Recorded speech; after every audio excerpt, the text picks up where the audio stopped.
They say don't come around here with your bling on. It could get ugly for a nigga like Klingons. Fuck you and your flag, I use that bitch to pee on. Type of shit we be on with niggas that's peons. Used to roll blunts with my cousin from 6th straight. Used to shoot crap and sell crack like every day. Bottles of Hennessy looking out for my enemies. Never found Jesus, guess he wasn't a friend of me. Men lie, women lie, you know the rest. Money on my mind, on my grind, I'm puffing less. Hanging out with Warren, we on Douglas and Sawyer. He told me never trust a bitch and never lie to your lawyer. Said the red bone bitches is spoiled. The dark ones is royal. The white ones will spoil you, but ain't none of them loyal. Lord, I never heard more truth in a sentence, and still I tried fucking them all. Can you forgive me? Lord, forgive me for my brash delivery, but I remember vividly what these streets did to me. More nights stealing, less nights chilling. The more shots they hold, the better they feel it. Yeah, Lord, forgive me for my brash delivery, but I remember vividly what these streets did to me. More nights stealing, less nights chilling. The more shots they hold, the better they feel it. Yeah, Father, forgive me, but I'm talking my blood pops. I cannot forgive you for your life, it's a blood clot. Half a century still stuck on that needle. This is why I lie and tell the world I don't need you. Shit, I overcame my addiction to weed, bro. It's obvious you love dope more than me, though. 86 Kriegel creeping up, that's my cousin Nate. Kevin got an 87 Cuddy, so we celebrate. Jody got a Corvette, he took it off a customer. European face on that Chevy, cause I'm a hustler. Headed to the lake, summertime, that's all I know. Swerving a Suburban, curb it then deserved it. Flirting with this virgin nurse from West Suburban. She said she loved Durban, served me after her shift. It's lit, like the Sunday service. Sins of a father, now I'm addicted. Forgive me for my brash delivery, but I remember vividly what these streets did to me. More nights stealing, less nights chilling. The more shots they hold, the better they feel it. Yeah.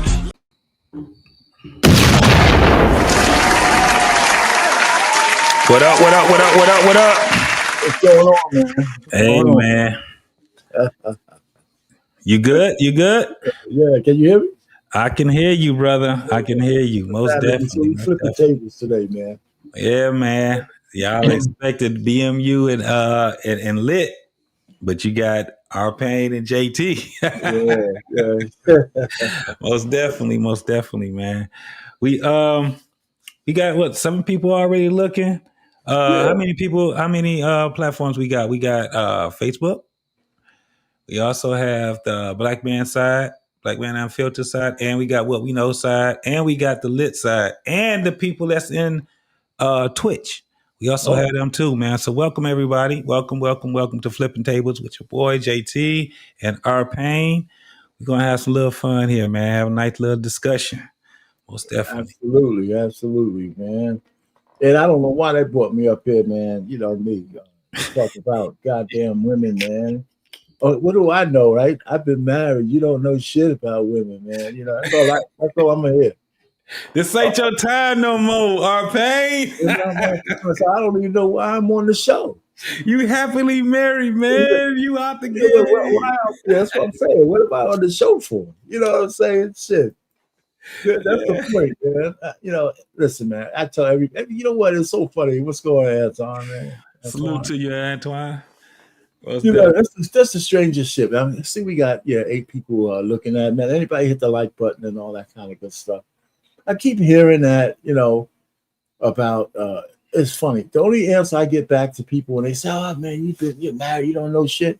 I said, "Man, you know, you guys act like my wife stopped being a woman because she said I do." Matter of fact, I know more about women than you do. I've been up close and personal with one for 38 fucking years, man. What are you talking about? That's true. Right? She's been. It's not like we went to some cubby hole. You know what I'm saying? I saw one when she was young, and now that she's a little older, man. All the way through all the transitions. I don't know nothing about women. What the fuck are you talking about? Y'all got married and went to a cubby hole. That's what it means. Like you stopped living. You're like, we stopped living. You know, my wife has been a woman ever since before I said I do and after. Yeah. You know what I'm saying? With all the trappings and shit that come with it, except the unruliness. Yeah. I was just on Izzy's show, man, and that was like one of the last things I was talking to him about. There was a young lady that asked about marriage and divorce and things like that. And she was asking, well, you know, what was the issue with the women that you know, got with and y'all got a divorce? And so her whole question was based off of who was the one that was the wrong one and who was the right one. That was kind of like, I'm just paraphrasing what she was saying. Yeah, yeah. But what I was telling her was that when you start talking about marriage issues and the things, the nuances in marriage, it's a lot more complex than people can even imagine, because all you hear on panels and people talking is dating stuff. You know what I'm saying? And they're not talking about the real issues in marriages that's nowhere near issues in dating. It's a different thing. And the longer you're together with one another, the difference that is different issues that you will have. You won't have the same issues when you first get your first 1 to 7 years. If you get past 7 years, man, you're gonna have different issues. But marriage is not about issues all the time. At some Right, point, right. it's kind of like when you're gliding and you're flying, but you always got to do the tune up. And what a Yep. lot of people don't understand is that's where the real work comes in, is to keep it together. And sometimes it's the wife or sometimes it's the husband that does it. And but at the end of the day, it takes both of them to say, okay, this is what we have now in front of us, and this is how we're going to deal with it. And sometimes that just don't take a immediate answer, right? You got to work through it. And so I don't care what anybody says when it comes down to you as being a man that's been married. How long you been married? That was 38 years, man. On the 22nd, just 22nd of August. 38 years. Putting in way more work than people that's not married. Because when they put in the work and they say that they giving all that they got and all that stuff, no, you haven't. You have no. And I told her I ended it with this though, RP, and I always say this. I said a fully successful marriage, it really means that somebody died. Yeah, exactly. I agree with that. I agree with that. Yeah, like so that's basically where it comes down to. Now the the type of women, like what the title says, they're boomers. The women ain't the same, bruh. Of course they're not. They've never been the same. I seen the difference between my mother, which is a boomer, and her mother's generation. I saw the difference with them. Mm. I seen the difference. Even what was the dopest thing that I ever seen ever, and it takes to get older to see it. I saw my grandmother be somebody's daughter. I saw her revert as the little girl, No, right? I know what She you're talking to her father, and the way he talks to her, that's still his little girl, right? Right. And the way that she has, the way that she talked to her father, she has so much respect for him, but you can see it. It was like, damn, I seen my mama through my grandmother. Because the same way that my mama was with her father, I seen it in my grandma also, right? That was just something where I seen. My grandmother got married twice. Her first marriage ended after 25 years, her second marriage until she died. And I saw the difference in the quality of men that she had. My grandfather, my blood grandfather, Right. man, that was a man of some strict principles, bro. Man, like he's still living. He's 90, he's 99 years old. Yeah. Wow. Still Wow. driving. Is Still that driving. right? Yeah. Yeah, Jeez. man. That man used to be 6'6". As he got older, he shrunk. He's like 6'4", 6'3". His they cross say shoulder or whatever. Yeah, they say you shrink a little bit, man. Yeah, his hip is kind of not on it, but that man is still a man of principle. And just hearing what my mom and my uncles and how they talked about my grandfather, he was a really strict man. Even to this day, he goes to church, he reads the Bible. You know what I'm saying? Right. Now, the man that she married after my grandfather, he was an alcoholic. He had some issues. Shit, how did she go backwards like that, man? Well, it's a dumb question. No. It's actually because that's the thing that I had to look at. So with that man that she had, and I love him, Like he was really good with me and my cousins and stuff like that, but he was an alcoholic. And I think it just got to the point where because my grandfather was so strict that, once she got away from him, she didn't want to go that route again. Right. And, that was, and she chose that man. I guess it was the easier, thing. But man, I seen my uncles jumped on him before and all that stuff. They could never do that to my grandfather. But my grandfather also got remarried, and they stayed married until his wife died. Mm. But he never had kids with her. Just like when I seen that, he wasn't treated like that by her kids because he was a man of stature. He was a man of principle. And I was like, wow, when I saw that, I said, dang, like when I really got to know, that grandfather, my blood grandfather. Yeah. I was like, damn, I got a chance to understand who I am. Like a couple of years ago, it was about 5-6 years ago, he came to Detroit and he came and stayed with me. Okay. And every day when we sat there and talked, man, I ain't never sat there for 2 or 3 hours not saying a word, just listening to my grandfather, reflecting. The All women right. he dated, the women, all these things from he was 5 years old all the way up until the age he was when he was talking to me. I was like, wow, man. I hear you, man. So, so when it's funny how you reach back, right? Mm-hmm. When you listen to the women of today, when they reach back, they have nothing but disdain for the women in the past. Right. Yeah. So, so if I look at it, man, and there's a lot of categories. If I look at the women in the past and the women today, if I was to break down some categories, right? And it could be a lot of categories. I just picked out 3 on the top of my head. Mm-hmm. The first one is behavior, right? Where there's differences. The next one is the language that's being used. And the other one is control, discipline. Having discipline and accepting discipline in a relationship. And so if we were to like kind of focus in on what's the difference between the women today and the women back then, and there's reasons for why it's a whole lot different today. But back in the day, the women's behavior, it was in general, of course. When I say in general, that means if I had to do majority and minority, like or the average woman in the past had some governors.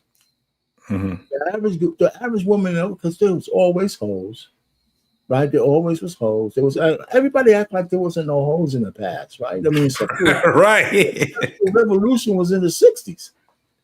It was when the pill came out. But most women, and I say most, a lot of women, and somebody said this before, the expectation of men when I was younger, even younger than me, it wasn't me, but for the president, not the president, the silent generation and before, expectation of the man getting married was that his woman was a virgin.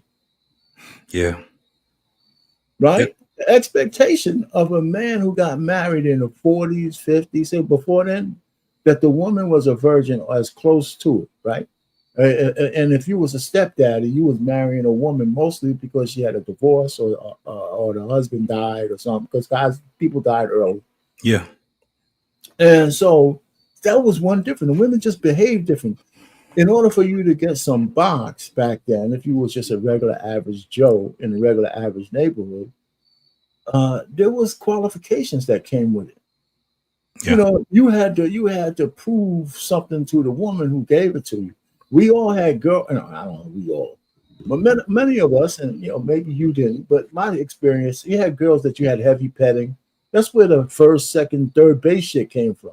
Mm-hmm. You had girls that you couldn't get past first base. Yeah. Right? Or second base and that shit. That's how it was. What's up, Smitty? So that's some different shit today. I mean, it's not, if you can't get a kiss today, it's something wrong with you. You know what I'm saying? So behavior was a lot different back then than it is. But the nature of a woman and the way they behave and the way they react. I just think their basic nature, it's like man's basic nature on how, femininity is something that's lost with a lot of modern women. Yeah. Because it's not because they're masculine, it's just they lost their femininity. Yeah. There's no, just because you make money doesn't mean you gotta act like a goddamn barbarian. Yeah, I agree with that. Right? Remember the women back then? They used to work their asses off. They didn't have no money. I mean, they made little wages. The kind of shit to wash clothes with that goddamn washboard. The washboard, yes. The washboard and the clothesline in the backyard, or on a big thing, you had to fucking clothes, all that shit, man. Yep. Even so, when I was in Memphis, this was in the 70s. My father took me down there. I think we stayed down there for like a month. Okay. And man, to see, she was a cousin of ours, but she was more like a mother to my father and his siblings. And the way that she cooked, I was like, that's some shit that you would see men do, right? Like chicken. Yeah. First time I seen her grab a chicken and just start whirling it around, it surprised me. It didn't traumatize me. It just surprised me because that chicken was good. But to see how she killed it, plucked it, and all that shit. She killed it. She plucked it. I was seeing her doing what she was doing. It took hours. Yeah. It took, because she had like 6 of them. And I seen her, and she had a couple other people helping her and stuff like that. But to see how she washed, and man, where she lived, like even if you go there, I forgot the name of the little town, but it's in Memphis, but it's like they still got the dirt roads. People still got natural gas tanks and stuff like that there. I was like, wow, they just refuse to get into the. But when I seen what she was doing, man, that was crazy, bro. And then I went back, come back to Detroit, and I seen that a lot of Detroiters do this. They was doing the same thing, wasn't killing chickens and plucking them and stuff like that. I know what you mean. Yeah, but still, they prepared meal from scratch and shit. Yeah. So I mean, I'm hearing you. So that's what I'm saying. So that was back then. If we she was feminine. If we had a conversation about a woman today, right? Remember my man just recently, what's his name? The baseball player was married to Halle Berry. And shit. Fucking guy, man. David Justice. Yeah. And he says, man, she didn't cook, she didn't clean. Now, the truth of the matter is, when men say you don't cook and clean, actually is a metaphor, or it's more of a euphemism and a metaphor for having some understand that there's certain roles that you have to have. Yeah. That's natural. It's not that we want you to fucking be toiling. And if you're working 30 hours, 40, 60 hours a day, just like me, we're going to share some of those duties. But do you know how to make a house into a home? There you go. Yep. Right? You know what I'm saying? Yep. So if I'm working and you're working, I understand that I'm not going to just come home. The average guy, and this is true, the average guy is not going to come home in the modern era and just watch his wife work 60 hours a week and don't do no cleaning. We're going to share those duties. We're going to pick maybe 3 days out of the week where we clean shit, right? We do it together. And then when the kids get old enough, their asses is cleaning too. They the ones doing it. Yeah, there right? You go. And so these are the modern, this is the kind of thing. So when men say they want a woman who knows how to cook and clean, they don't want just some fucking bitch who's sitting down watching you work and they ain't cooking, they ain't cleaning, they ain't doing shit. They just sitting down here trying to be pretty with this fucking long nails and fake ass hair walking around. Yeah. And so it's really not that we want you to be cooking and cleaning. I mean, even in my house, right? I'm supposed to be old fashioned. Mm-hmm. Right? Mm-hmm. My wife was domesticated from the standpoint that she still lived at home. But when I got married, I was like 29 years old, 28, 29. I've been washing my clothes ever since college. Yeah. I didn't need to all of a sudden turn over that shit to my wife. I continue to wash my own clothes because I have my own schedule. Like, You wash. I don't know if you wash your clothes, right? Heck yeah. Wash, iron, all that. Yeah. Yeah, I have my own schedule because I measure when I need to wash clothes based on how many clean drawers I have left. Mm-hmm. Right? If I'm running out of clean underwear, it's time to wash clothes. Gotta You wash know what I'm saying? clothes. This period. So my Yeah. wife had her own schedule, so I wash my own clothes. And once my kids got old enough to work the machine safely and the dryer safely, they asked us to wash their own fucking clothes too. Yeah. You know? And so that was one burden I didn't have to put on my wife. I like to cook. Right? I mean, when I was working hard, I couldn't do it much. But I like to cook. Now that I'm retired, I cook every so often. I put the shit on I put it up and stuff. Man, like you that. be making some really good meals though, bro. I see how you put that. I said, woo, man. Yeah. You gonna be, think about it. I like to cook because that's how I got laid when I was in college. There you go. Yeah. I was cooking for the honeys come over to my place. I fed them a little bit, pay some stupid ass backgammon, have some cheap ass wine, you know. You know, I said, I didn't marry my wife just for her to cook. Right. Right. You know, so the modern era where the women get it kind of twisted because they have a job. See, everything for them is based on the fact that they make money. Mm-hmm. And the fact that they make money, they want to change the game. And they change their behavior, social media, this and that. But underneath that, they still want the same thing. Let me tell you, not they don't still want the same thing, but they still behave the same. For example, back in the day, and if you got lucky with a girl, right, you kind of instinctively knew that if she gave you some box, if she wasn't a whore in the street, she gave you some box, you pretty much own it. Yeah. You pretty much own it, right? And especially if she asks you to come back, you come back a couple of times. She's making these bonds. Yeah. And today, we got the most promiscuous ass girls. But when they make a choice about a guy who's banging them out, even if they had if she keeps asking you to come back, even today, she's catching feelings. Oh yeah, most definitely. I mean, here's a woman, and you could tell, right? The very first time you're supposed to have these friends with benefits, even today in 2025. She had lovers and all this kind of stuff, but she likes you. So she's giving you some box, right? She might even have a little rotation. I don't know. You don't know if you're not really serious. But if she really likes you, she keeps asking you to come back. And you tell her something like, you know what, I'm going to call you next Tuesday.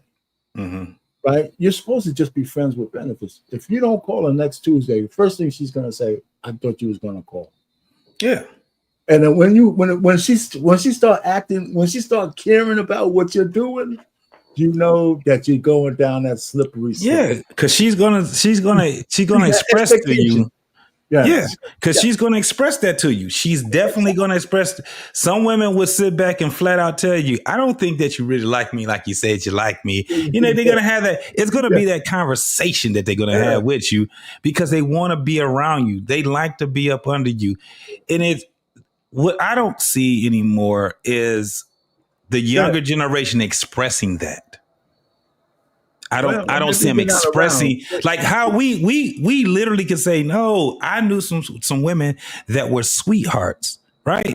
I really knew some women that were really, but these women be trying to be mean. Yeah, I know.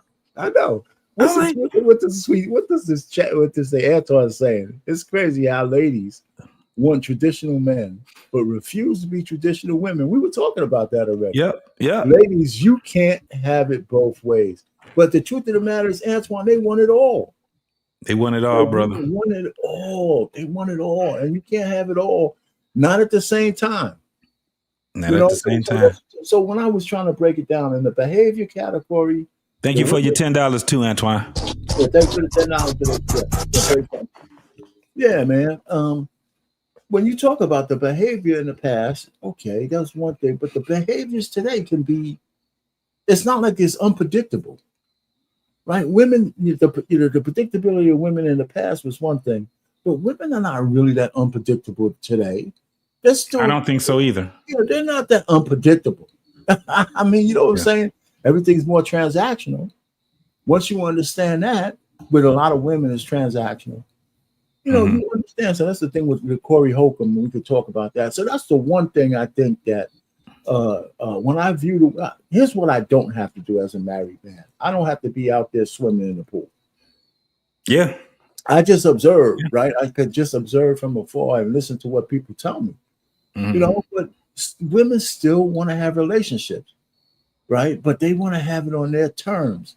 And the truth of the matter is, when they get relationships on their terms, they will never last long, because that's not how men are wired, right? Yeah. A guy, you know, and I was arguing with these guys on a podcast somewhere else, where they were saying that a woman saying yes to you when you ask her to marry you, she's validating you as a man. I said, what the fuck are you talking about? What the fuck are you talking about? I said, hell no. I said, do you know how many women don't ever get asked to be married? If I ask a woman to marry, I'm doing her the ultimate honor by saying, you pass all the wickets, that I'm going to bring you into my fold. And yeah, if she says yes, she's telling me that she sees enough in me to say yes. But the truth of the matter is this, JT, a woman is never going to be as obligated to you in terms of a man who wants to be married to the death do you part, that you are to her. In terms of certain actions. It's not that my wife is a sweetheart. She'll do anything for me. But I don't have the same expectation of her that she has for me, right? The people on my side of the family didn't say hurt to her. Listen, don't you hurt my son. You know, don't you hurt right. don't you, if you don't want to bring them back in one piece. Nobody said, but her father goddamn sure said that shit to me. Yeah, absolutely. I had to talk to. You know what I'm saying? Yeah. I said, listen, you know, Mr. Powell, she's not coming back. You don't have to worry about that. She's mine. She's mine now forever. Right? Nobody asks women to do that. Matter of fact, here's my thing, and I'm going to shut up on this one. No, go ahead. Because I don't want to act like I disparage my wife, because she's done everything for me. But I try to never put her in a position where she has to be the person keeping us afloat. Yeah. Right? Yeah. Because when you're a man and a woman has to be the person keeping you afloat, you're on the clock. You're on the clock, you know, and that shit was true back then. And it's true now. And it's true now. If they only express it more now, and maybe the woman back in the past will still take it. But we also know that it's true that women in the past had breaking points. That's why when the government offered them money to get rid of the man, they started saying, shit, you know, the money is not that good, but man, my man is making $5 an hour and he's a miserable son of a bitch. Because he can't get a job, he can't do this. And the government's offering me free money. It's $4.50 an hour. And I can have it without the burdens of the man. So that's why it was so easy for them to say, I'll take the welfare. Yeah, I have a documentary too. I'm gonna share it with you too. But that documentary that I have is this whole thing about how the welfare and the women had to take that deal. It was in 1967. I think right it was after Roosevelt. Yep. Not Lyndon Johnson, I mean. And you can literally hear them say exactly what we're talking about right now. And the craziest part is because you got younger folks that they just take other people's talking points and you know how they borrow that stuff. But I said, damn, have they actually synced? Because it's right in our face. I got about 5-6 documentaries where I was like, man, in different cities, right? Doing the same round about the same time. You know, it's 67. I got some stuff in 72. And it all depends on what city it is. I've been going down that rabbit hole. And so one of the things, you know, that I looked at was because I was a kid during that time and I seen how a lot of my family members move, how people in the neighborhood move, and my parents, the way that they communicated with these folks. And I just seen more people during that time. It's in Detroit, man, they would just tight knit. You know what I'm saying? It was like everything where if they had some places that had some deals, if they had a place where they were giving free food or TV, whatever it was that they were doing, you always heard it throughout the neighborhood. And it Right. wasn't like people like now you tell somebody that they giving away Jordans, man, you're going to have it's going to be crazy out there. It wasn't like that with them. They had order to it when they was, doing free dinners and people were doing rent parties and stuff like that, man. They were doing it and you knew what the purpose was. We about to get evicted. We need to throw this party right quick. Only thing we need to come up with is about $300. And they tell people that, and they say, well, Friday, we about to throw a rent party. Like I actually seen how rent parties was given. And I was like, damn, that's what they were doing back then. Dinners, they were selling dinners, $2, $1. You know what I'm saying? And this is how people survive, man. Now they're not doing none of that. And then the attitude, this is I'm gonna shut up as I say this. Okay. It was the women that actually was spearheading this. The women were spearheading this. All they had to do is tell the men, I need you to get this. The men were the DJs. They were the ones that was on the grill. They were the ones that was, you know what I'm saying? Whatever it needs to be done, they were doing. But when you seen what was going on, the women were the ones that was spearheading that. So we've always had women being what they call the backbone or the spearhead or something like that. We've always in the black community had it. But when they're talking about women are the black backbone now, you can't say that. No. You know what? Yeah, you're absolutely right. Here's the difference. The women back then did those things that you said, right? Mm-hmm. But it never was at the expense of their respect for the man. Ooh. Yeah. Right? Today, the problem, especially in the black community, you know what the problem with the black women today? They're all feminists and they're all liberal. Most of them. Yeah. And the 92% who voted for the fake black woman, that tells you all you need to know. They're liberal. And liberal women of today mean they operate solely on emotions and feelings. And, so that's a big difference. That's why they look back on the women of the past and say, the only reason why you was with your husband is because you had to be. Mm-hmm. Right? And, and that's not really true, right? Because women back then understood that being under the covering of the man was better than not. All women, not just black women, all women just knew that. And white women today, who are the big feminists, they all still under the covering of their white man. Yep. While talking shit. Yeah, while talking shit. So you were covered, man. And it made a big difference. So so like all of my aunts, right, out of the silent generation, my father and his sisters, my mother and her sisters, and she didn't have any brothers, they all had jobs. My mother died early, but all my aunts retired with pensions. So they weren't trapped. They had they buried their husbands, or they got buried by their husbands, and they stayed through with their cousins and all that. My cousins and all that shit. They had their own personal squabbles here and there. Everybody does, but they stayed together. We had a real strong knit family, right?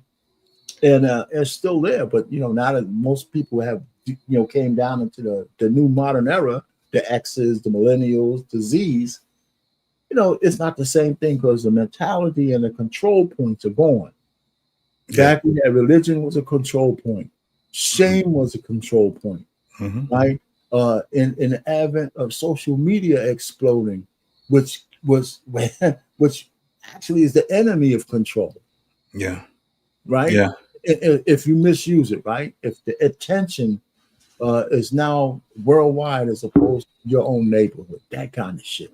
Right? Yeah.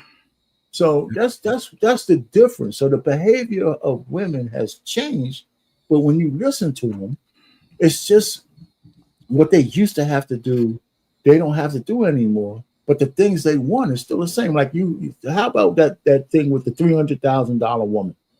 She makes $300,000, right? But she can't go with a man who's making less than her. Right? That's really not that different from the past, right? Because women looked at their men as a breadwinner in the past, right? Yeah. So women today, they can't see if I make $300,000 and my man, even if he's a good one, only makes 70 or 75. they admit today that they'll lose respect for him because they want him to make $301,000. Yep. Yeah. You know what I'm Yeah. saying? And well, do I blame her for that? No, because women are hypergamous to a extent, and that hypergamy is based on their ability to attain a certain level on them by themselves, Mm-hmm. and they expect you to be able to elevate them because they want to look up to you. Yeah. The problem they have is when they find a man at that level, they don't know how to be woman enough for that man because they still want to fight for who's the boss. Yeah. So when I see women now, go ahead.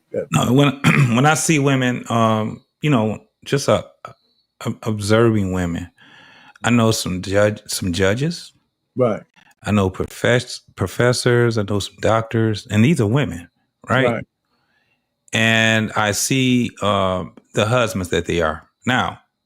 The thing is that the women that are those professions, if they're 50 and up, right. They understand that. yeah, they understand better, and a lot of them that I know still has husbands, right? Right. And the husbands had either like the judge, her husband was a judge also, Okay. right? The doctor, her husband, he wasn't a doctor. He owned a construction company. He still does own a construction company. He still doesn't make a whole lot. Well, he doesn't make what she makes, but he ain't broke. So she's in the 300,000s. This Yeah. man is probably making about 180,000, right? Yeah. But that's a lot of money between the two of them. Yeah. They ain't discussing who makes the most and all that because they're both doing well. They can do well by themselves and they can do well together. And so what happens is that especially now they got their kids are making money. The kids probably, I think the youngest one for the doctor in the construction work, I think the kid is like 30 some years old and probably already out the gate making what they're making or probably even more. You know what I'm saying? Yeah. I mean, and the women understood, like, she obviously saw something in this guy besides just how much money he made. The women today are shallower because they look at how much money you make before they decide on whether that anything else you have is something that you want to cleave to. Just like they say men are shallow from the standpoint, we look at women to see if they're pretty, right? And are they worth the rejection, right? If I see a woman that I want to go up to, whether it's on especially cold contact, the way we used to do it, right? In real life, if she doesn't look a certain way, that pleases me, I'm not going to risk the rejection for somebody who, she's got to be worth that shit, right? Yeah, hell yeah. You can't be no booger bear. And then once I get past that, if she wants to talk to me, then we can get to know all the other stuff that's not so superficial. Yeah. But with women, their thing is how much money you make, and or what kind of things do you do, and if that satisfies that first thing, then maybe they might want to go ahead and say, we could start building a relationship because now you're doing something I can respect. You're building a business. You're doing something like that. So that's how they're looking at it. That's where we get the disconnects. And that's why the middleman who just has a regular 9-to-5 gets shit on, especially now. We're not talking about the majority of women can flex like this. Right. But they all try to, but most of them are just regular. You shouldn't even be flexing like that. How many $300,000 women are there? It's not a whole lot of them. Especially in the black community. They all flexing and shit like they all of this high powered chick. Get the fuck out. And a lot of them have terrible credit. That's what it's credit, Yeah. And okay, so that's the behavior. We could go on and on about the behavior of women, and it's an endless conversation. But how about the language of the women today? The language of the women today is different. And the one example that, besides the sign language and the way they try to insult men and the feminism and all that bullshit, the one thing I notice, and I think it's the most destructive thing, but it's informative, is that women don't want husbands. They want partners. That's just crazy to me. Pain, that shit right there. Now this is the thing. I remember before this became a thing, I remember it was someone that, she was a prospect for Yeah. dating. And I remember us talking and I was like, what is it that you're looking for in a man? And when she said, I'm looking for a partner, Uh, uh, and she saw my face, I was like, a partner? yeah, what the fuck are you talking about, baby? Right. And it surprised her. Now it's like women, they already know. They say partner, they already know the man gonna have this look on his face like partner, and they already know where you're coming from now. But when they first started this partner thing out, I remember how it happened. You had these doggone these therapists or Right. so-called therapists was going around, and I ain't talking about the fake therapists. I'm talking about these were really authentic therapists, and they were talking about marriage and all this stuff, and they were like, you need a part. And I remember it was so many, they always saying it, you need someone that can be a great partner. Man, I was like, no. And then you had the LGBTs that was coming out here talking that partner stuff. Yeah, the LBGT, those alphabet community is part of it as well. But here's the problem, and like you said, you made your face. Mm-hmm. What I really think is the most distressing part is I'm starting to hear men starting to say it and starting to accept it. And here's the problem, because men who think differently, when they hear a woman say, I need a partner, there's too many men who miss it. Mm-hmm. That these women don't want to be in a covenant relationship with you. They actually really just want partners. Right. Yeah. And we all, it's a secular kind of thing, right? The woman says, as long as you're doing your part, I'll do my part. But if you fall down on the job in any way, the partnership is over. Yeah. Women have made a mockery of marriage. Yeah. They've made a mockery because they actually look at marriage. The vows is bullshit. It's just a fucking ceremony you went through and spent too much money on. But they don't believe in the vows. And the point is, the reason why we know most women don't believe in the vows, because they're the ones leaving in 70, 80%. Yeah. And if they're educated, it's probably more like 80 to 90%. I think, and even some of the marriages, you know what I'm saying? Yeah, even if you're not, like, if you're not in the Christian faith, right? Right. Just the concept of marriage. As being a man, I think we look at it as, I made a promise. I need to uphold that promise, right? Exactly. Because that's part of being a man. If I said I'm going to do something, that's what I'm going to do, no matter what it is. And so it gets to a point, because I know me as a man, I don't like to fail, right? Right. But I also understand that in failure, there's you get second chances to get, to be triumph into whatever it is that you're trying to do. Sometimes it takes failure for you to actually be great. So I understand that also. Right. But it's try and try again, right? That's just the concept that we have. I think what messed up a lot of men was the whole point of, I love this woman, I made a vow, and then he does everything he can do. And then after that, she just say, well, I don't like this because I'm not happy. And then she leaves. And it destroys a man to a point where it's not even the fact that he'll try it and then he leaves. No, he just say, I'm not going to do that again.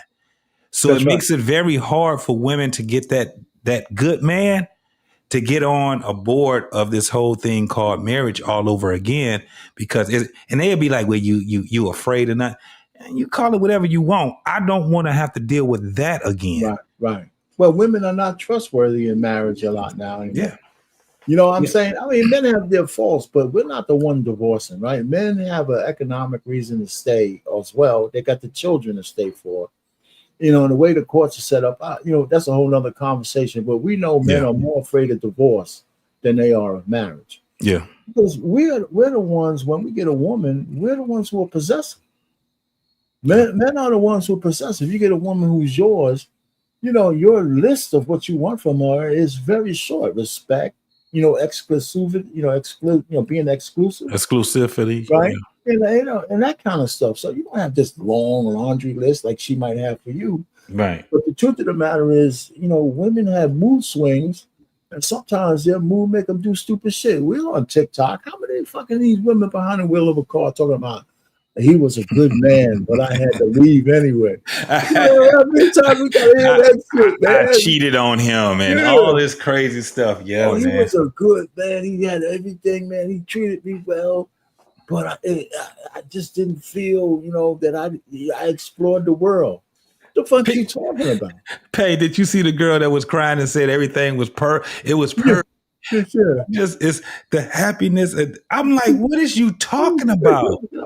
Exactly. So that's where it gets to a point where men be like, man, this is the craziest thing. After a certain time, them tears make me mad.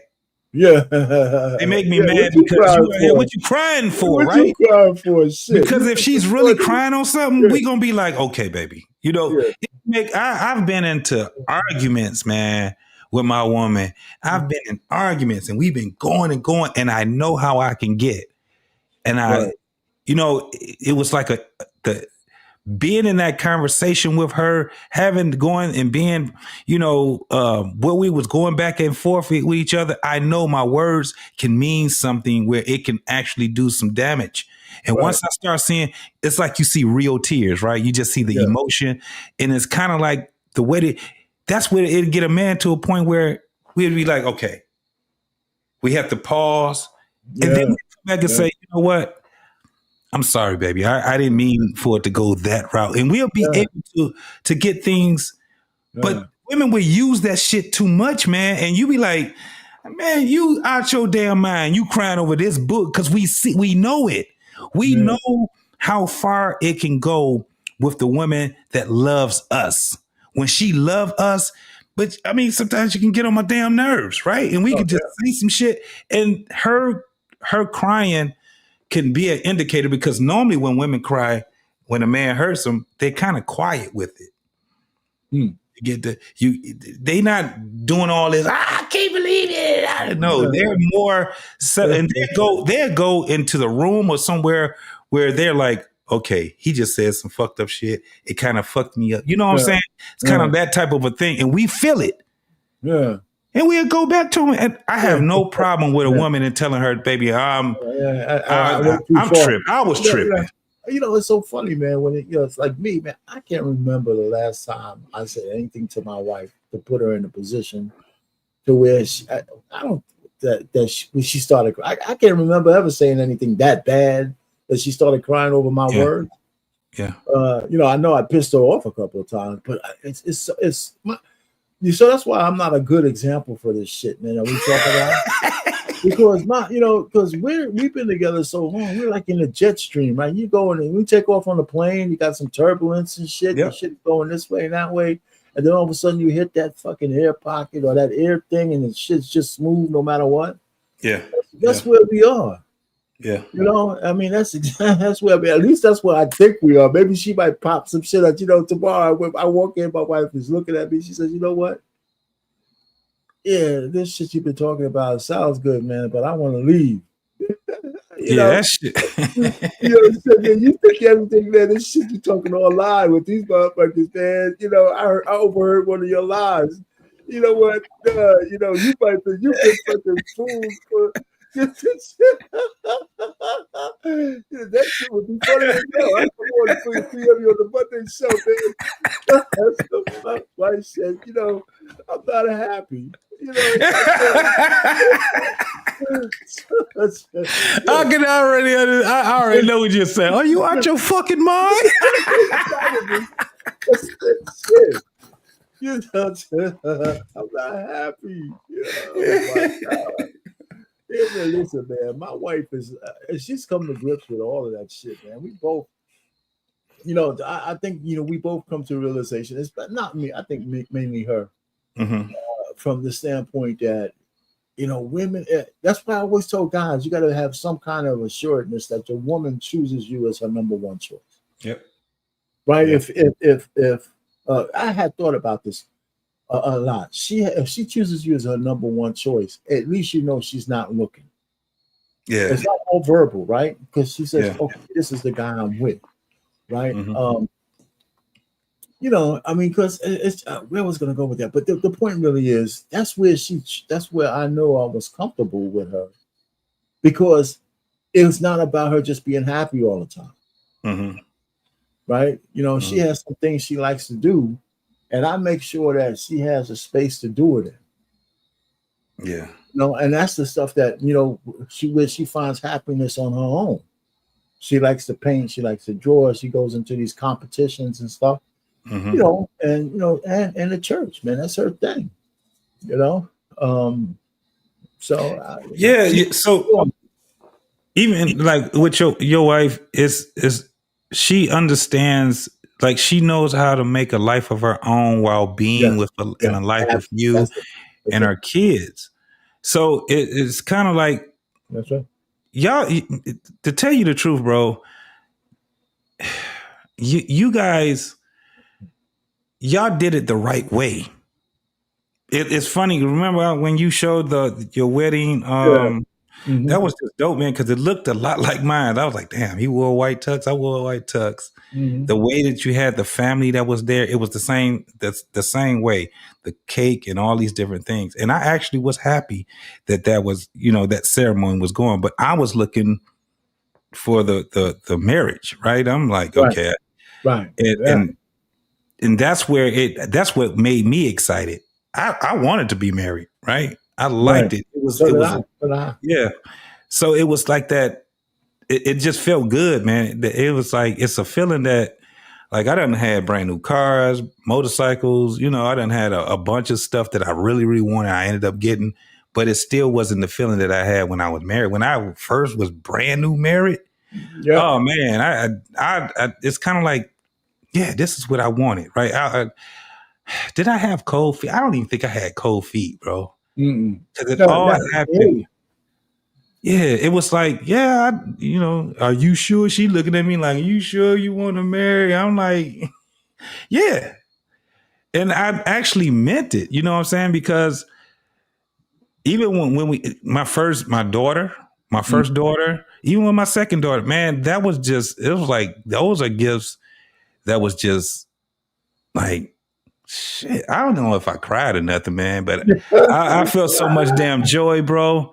Like, just even like looking at them now, they grown as hell. And I'm like, Oh yeah, yeah, man, I had to show my other daughter, and they both look at pictures and stuff. But my yeah, oldest daughter, yeah. that whole thing of her being on my chest and all these different things. I got a grandson now, and I'm like, man, you have no idea how me and your mama, because you a boy. So, but he'd come and my grandson, he'd come and we kicking it. He'd be right up under me. Yeah. But he learned how to ride his bike early because he liked being with men. Like his father, he loves being with his father also, right? He Right. has a great grandfather. He Right. loves being with his great grandfather. Mm-hmm. And I said, man, and my daughter is orchestrating it because she's like, I got to keep him around men, right? That's what she does. She's like, nope, we're going, Dad, you gonna keep him for a couple of days? Yep, I got him. She makes sure his father is right there. It's so dope to see that in my children. Where I was just like, all right, we just got to get you a husband. Yeah, yes, yeah, My man. youngest, she's doing it. She don't have no kids or nothing, but she has a young guy that she's with, and I spend time with him. We go and visit. Like both my kids, it's like, all right, I want to stay here. One want to stay in Nashville. The other one want to stay in Arkansas, but they got missions, right? Yeah. And the guy with my youngest daughter, I'm like, okay, I didn't think that I would be like, I'm rooting for him. You know what I'm Right. saying? I'm like, Yeah. that's whatever y'all need, I got it. I just want y'all to stay together, and I need you to stay with my daughter. You've been around her too long, bro. So now he asked me just this summer for her hand in marriage. I was like, that was dope. Good. Oh, Mm. so she's getting married? Well, yeah, I don't know if he proposed to her Oh, or okay. not So, yet, but they're young, and the thing how is that old is she anyway? my youngest is 23. Oh, okay. Her guy is 24. Oh. and like he's in he's in the reserve. Okay. And he's doing HAZVAC, and she's in nursing school in Arkansas. And I'm like, man, so I just want them to, I want them to make it, man. And I'm like, because you already there already with her. So nigga, you got to do the whole thing now. You Well, and if they're in this time, man, they know that, anybody who has a boyfriend, my youngest daughter, she's not really interested in all that. I mean, she goes out a lot with a lot of friends, not a lot of events. She's got a circle of friends. They go to concerts and she music. She likes a lot of those kind of things. She got friends at work, at the music school, and this and that. And I said, well, none of these guys are sweet on you, and she just kind of keep. She said, I don't care, so she does. My oldest daughter, I don't know, man. She's in the 30s now, early 30s. I told her she had one boyfriend when she was younger. Mm-hmm. They were nice, we had the family dinner, and it just didn't work out. But she never, after that, I've never seen her have anybody serious again. And she just started focusing on, just working. I said, listen, which one is in music?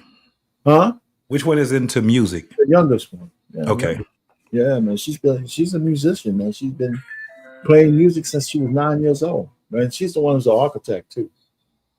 And that's what I just want to help them figure it out, bro. Yeah, I mean the best you can. I mean, if your youngest daughter has a guy, maybe she got a few years, finished nursing school. But there ain't nothing else out there, man.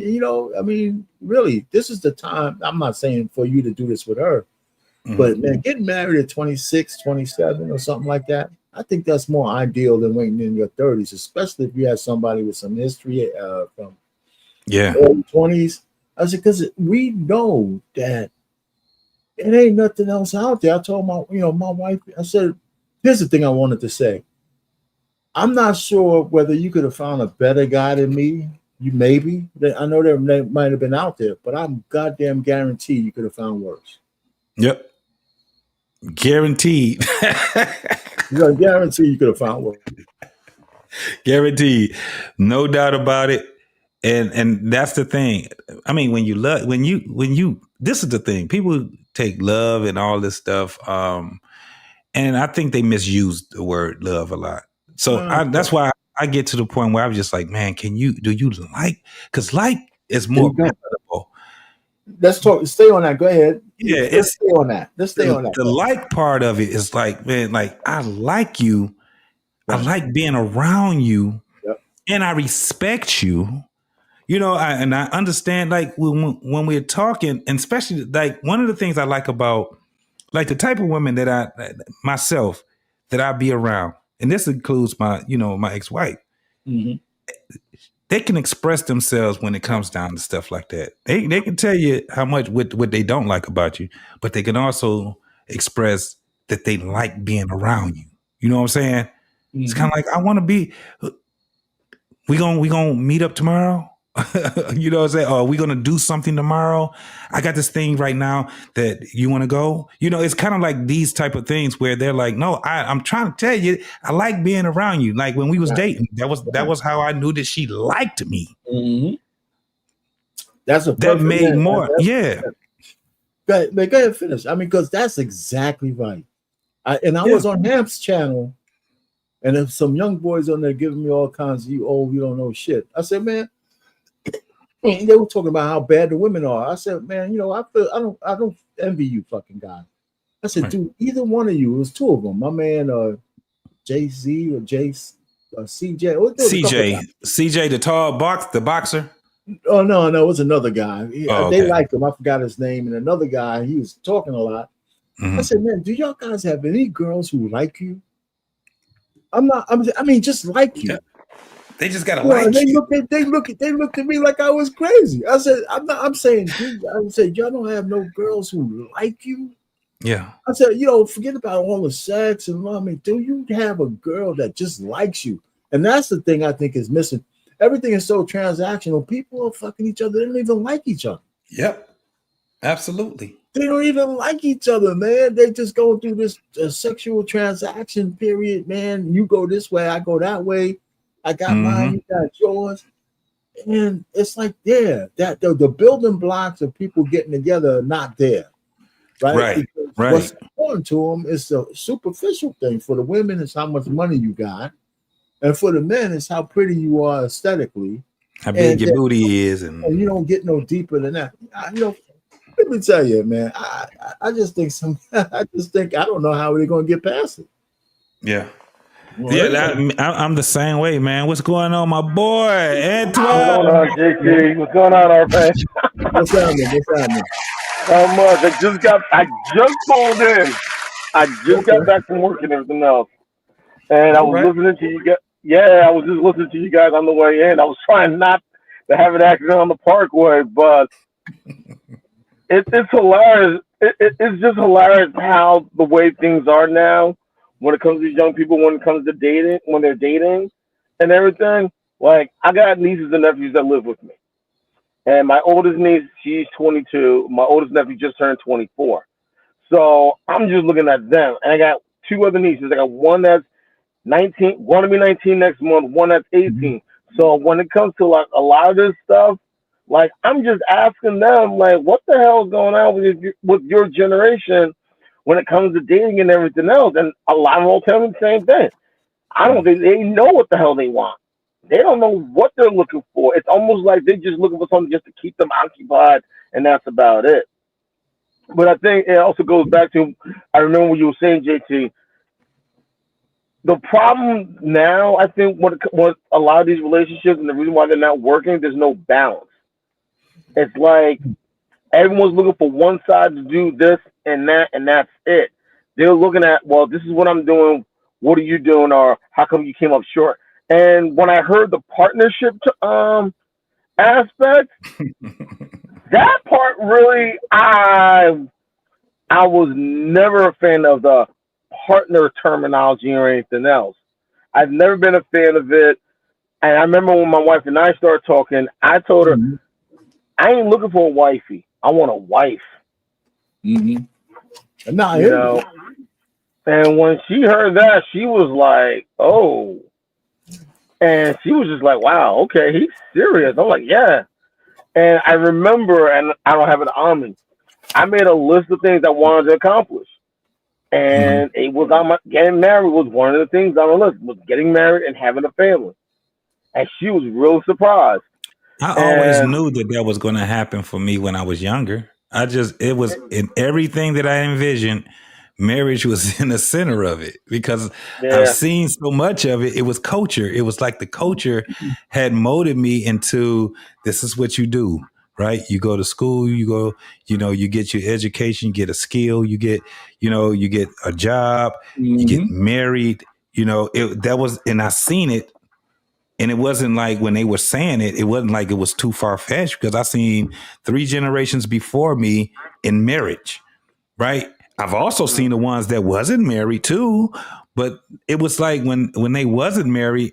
I remember my father, his sisters, the ones that wasn't married. Guess what he had to do? He was one of the ones that was taking care of their kids also, right? They come over, spend the night at the house because they got Mhm. to work or something.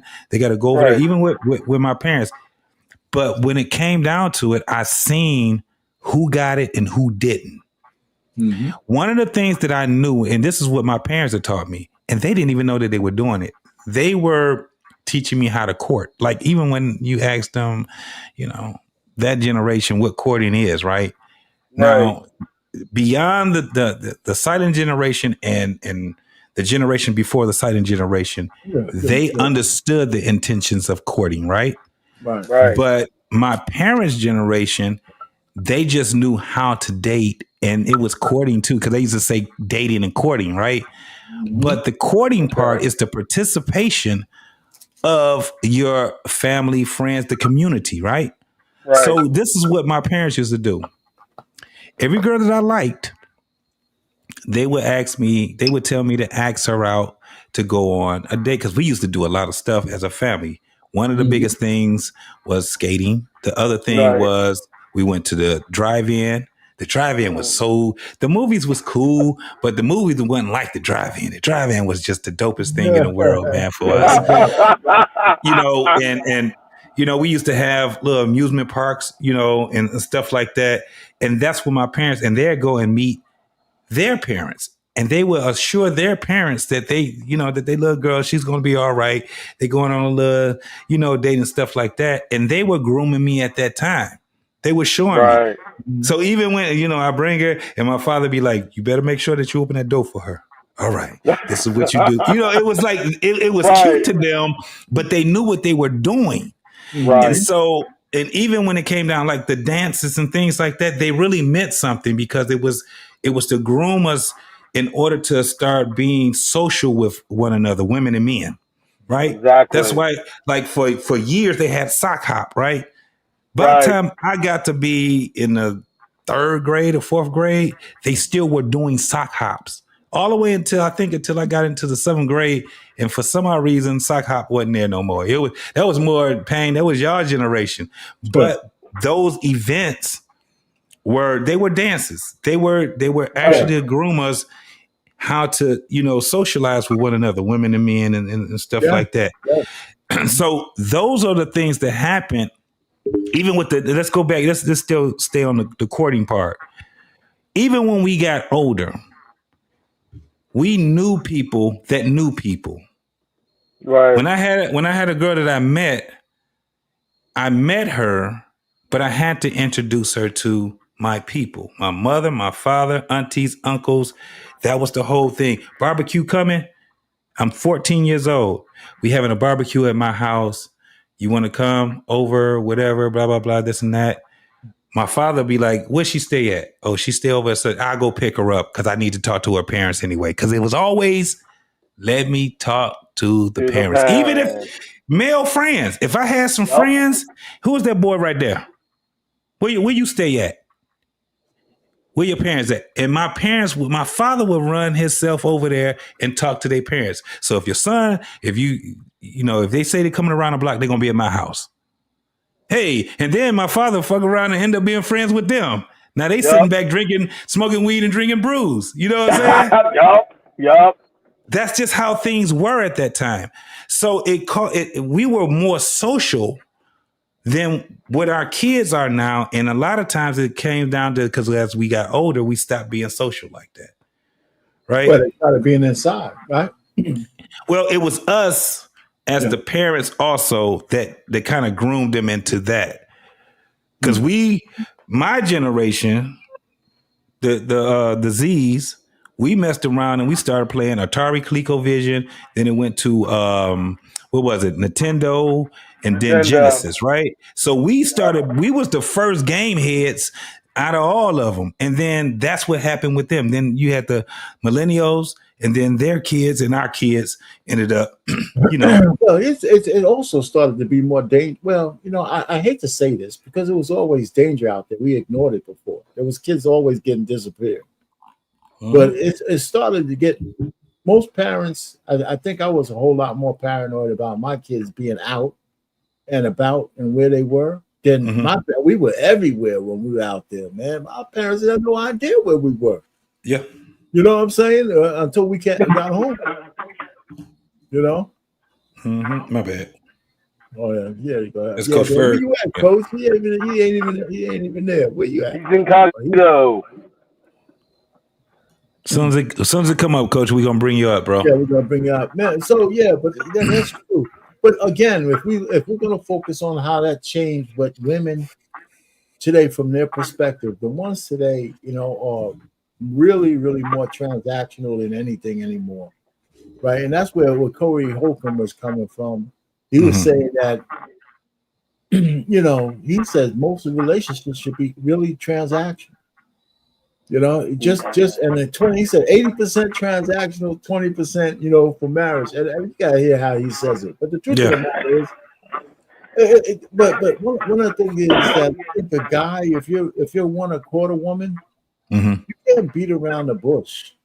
You gotta be intentional from the jump.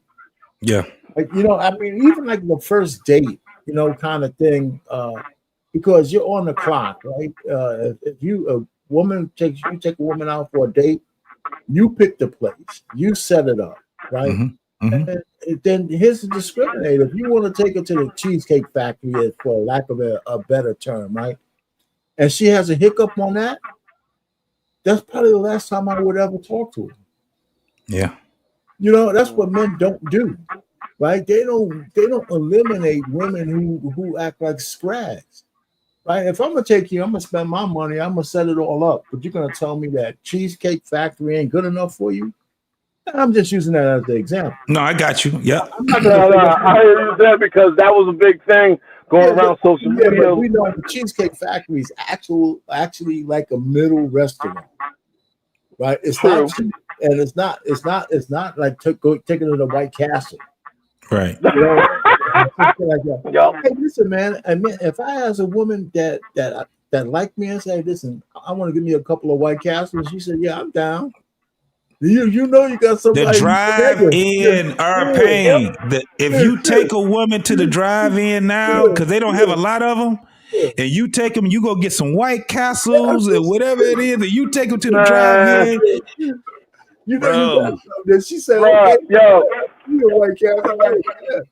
JT, I'm gonna tell you this. I gotta tell you this, and RP already knows about it. Like where I live in Jersey, there's a White Castle not far from where I grew up, and right diagonally across the street is this liquor store. Mm-hmm. And the reason why they're able to stay open late is because they got around the blue laws and have a bar in the back. There you go. And because of that, that place will always happen. 1:30 last call. Everyone's out. 2:00. Everyone from that one spot goes right across the street to the White Castle. Everyone's bugging out, listening to music, eating, and you're always gonna find. And ironically, I remember me and my wife and a couple of my friends at one point would do a 2 a.m. or 3 a.m. White Castle run. Oh yeah. To that same exact White Castle where all the nonsense is going on.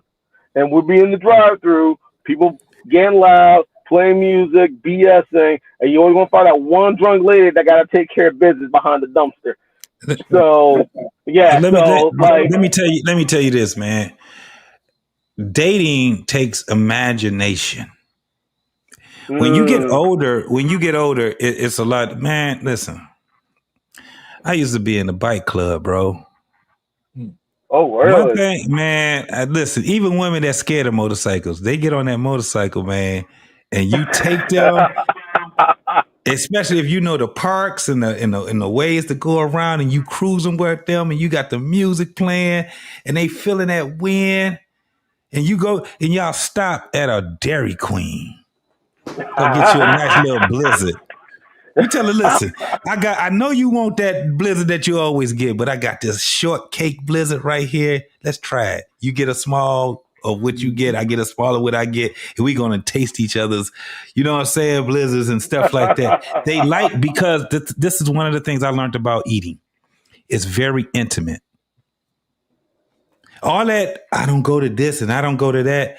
Bro, eating is one of the most intimate things on the side of sex that you can do for a person. To cook for someone, to serve someone, to eat while you guys are conversating is very intimate.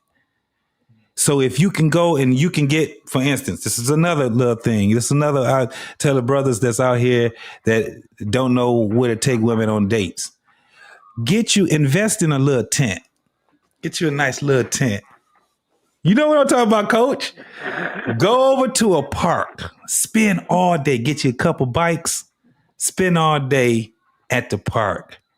You get a chance to sleep in the tent, be able to talk with each other. If you read books, read books.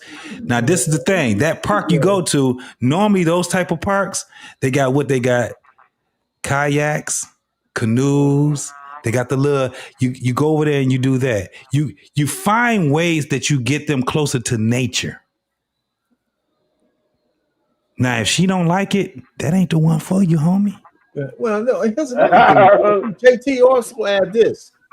And this is the part. I mean, because this is my old fashioned thing. Yeah. Don't ask a girl somewhere out if you ain't willing to pay for it. Yes, of course. If you ain't willing to pay for it, don't ask her out. Don't ask out. Exactly. I know that's old fashioned shit, man, but it's a lost art. I mean, listen, like I said, because what you just said, the worst thing you can say is I'm gonna introduce you to this, I'm gonna take you to the park, we're gonna do all this, and all of a sudden you hand her the bill. Oh, we're gonna go 50-50 on this shit. That's the goofiest thing a dude can ever do. Yeah. No. So I'm not saying, so like I said, what I did when I was young, and I'm gonna be real quick, I had a research and development fund. That's what I called it. I had a budget for dating. You have an R&D account? He said a research and development account. You got that? That's what I called it. I swear, I'm not lying. I called that shit when I was in college. I was an engineer, man. So everything was in terms of that shit, man. If I put out some money, it wasn't one size fit. I had a certain amount of money, and it wasn't one size fit all. If it was a girl I liked, I had a little bit more budget. If it was a girl I didn't like, I mean, if the girl I'm just trying to smash, I can still take you out. But here's the kicker. If the woman had me in her phone or whatever, not back there, if the woman had me in her mind as just a fruity date, yeah, I didn't care because it was sunk cost anyway. Yeah. I learned something that, okay, we ain't going nowhere. And she just didn't get another date. But I'm not pining over the fact that I lost back in the day $25-$30.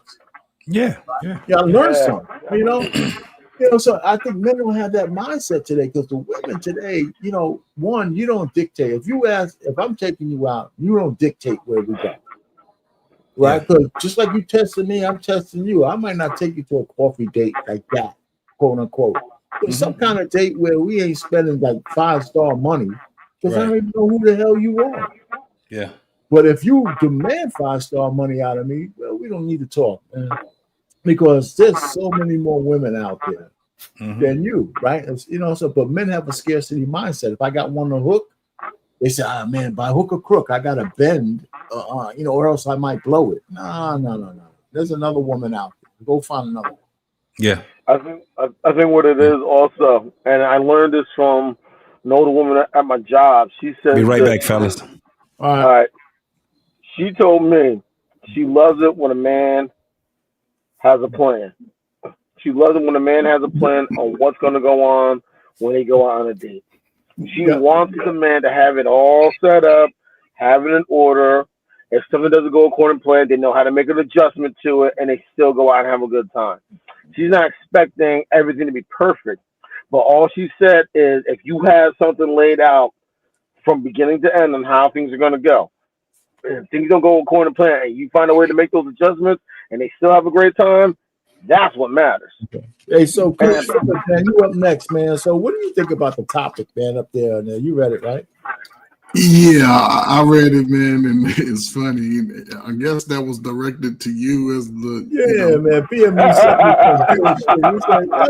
What the hell, man? I don't even want to talk about this. Everybody tells me I don't know nothing about women. So why are you gonna have a show about that shit? You only been married for over 36, 37 years now? That's why you know what? People just don't get it when I tell them that my wife has never stopped being a woman.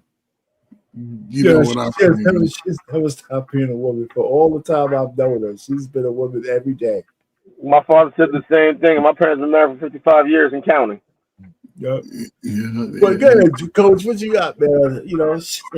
I mean, listen, man. I'm 45 and unders, man. They ain't built like us, man. They ain't built like us. They ain't built for the long haul, man. It's just what it is. The mindset that they learn from has been more put the woman first. Follow behind that. I don't know, man. I don't even know how to answer these questions no more, baby. Men and women.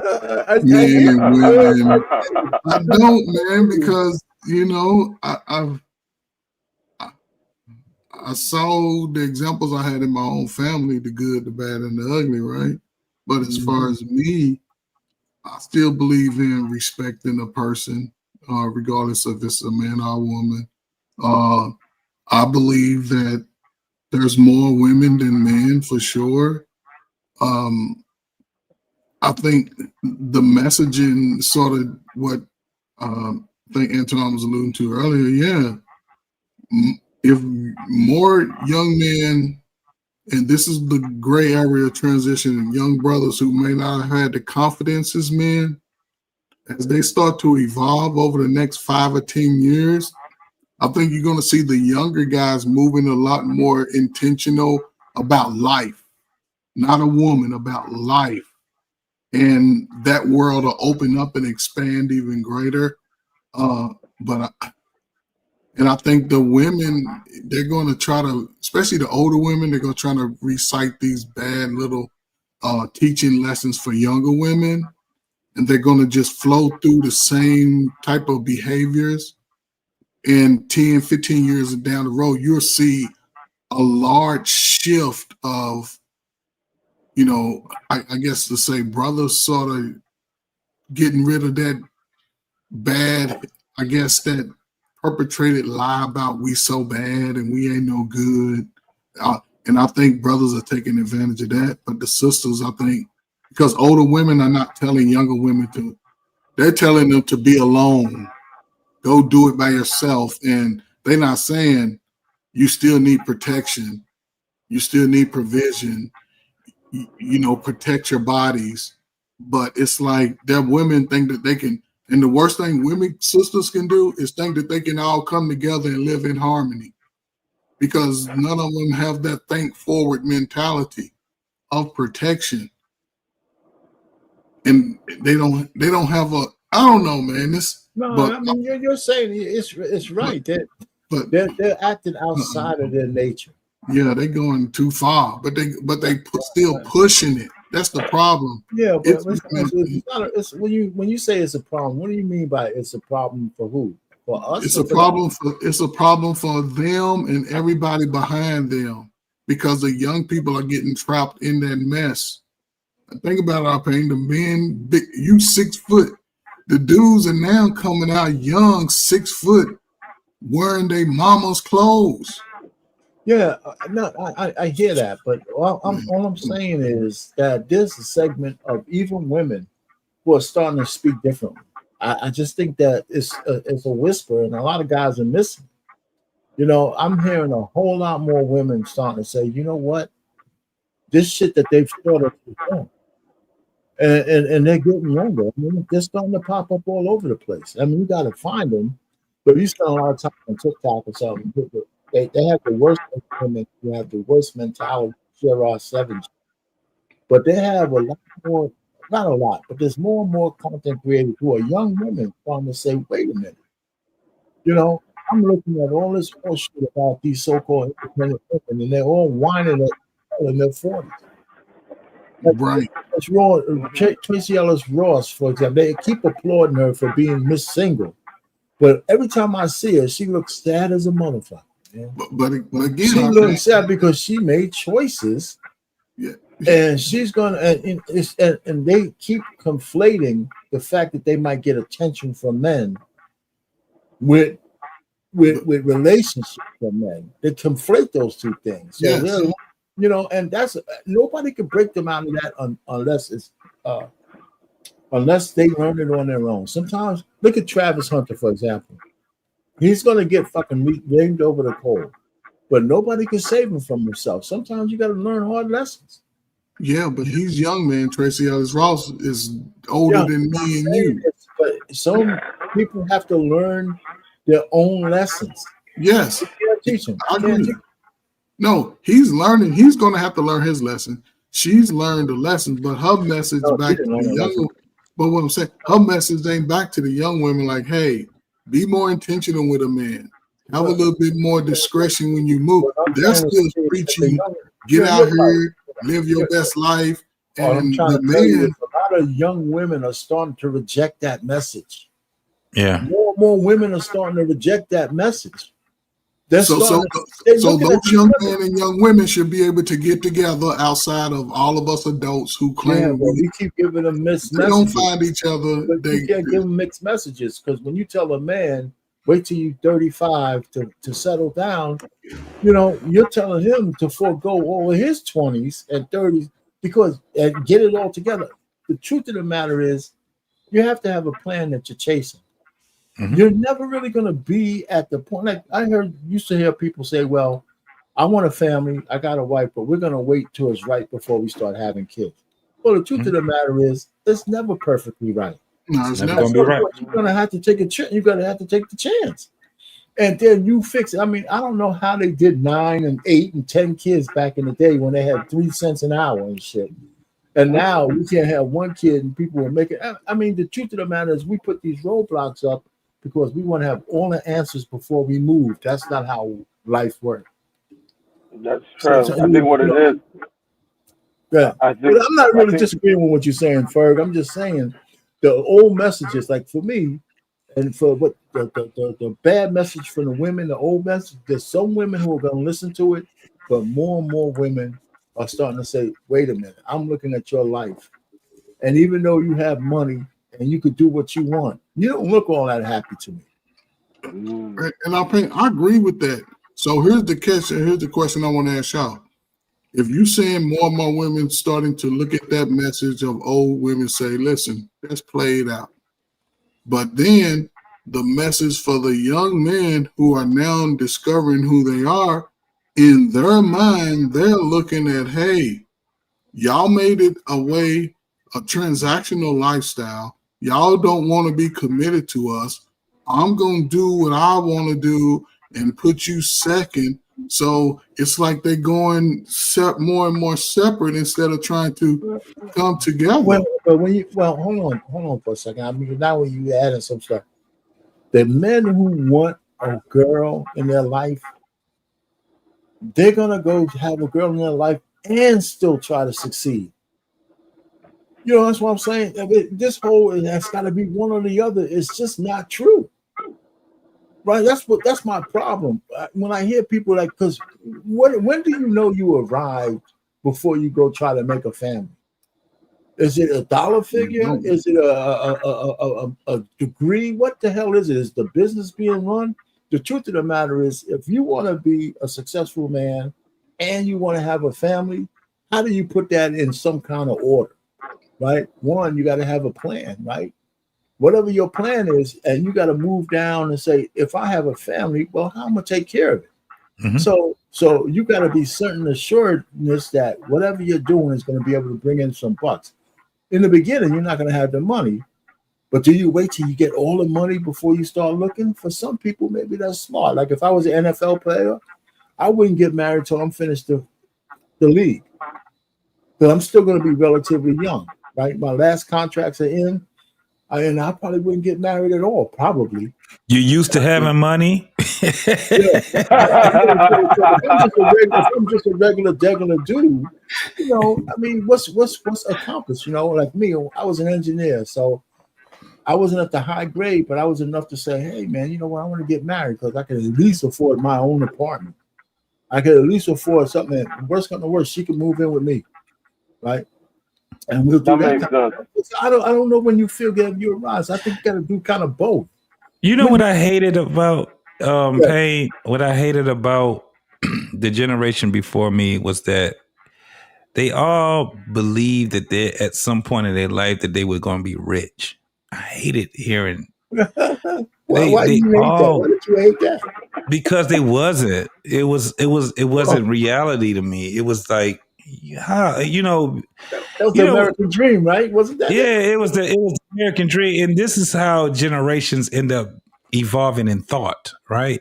Because I'm looking at it and I'm like, that shit ain't gonna happen for you.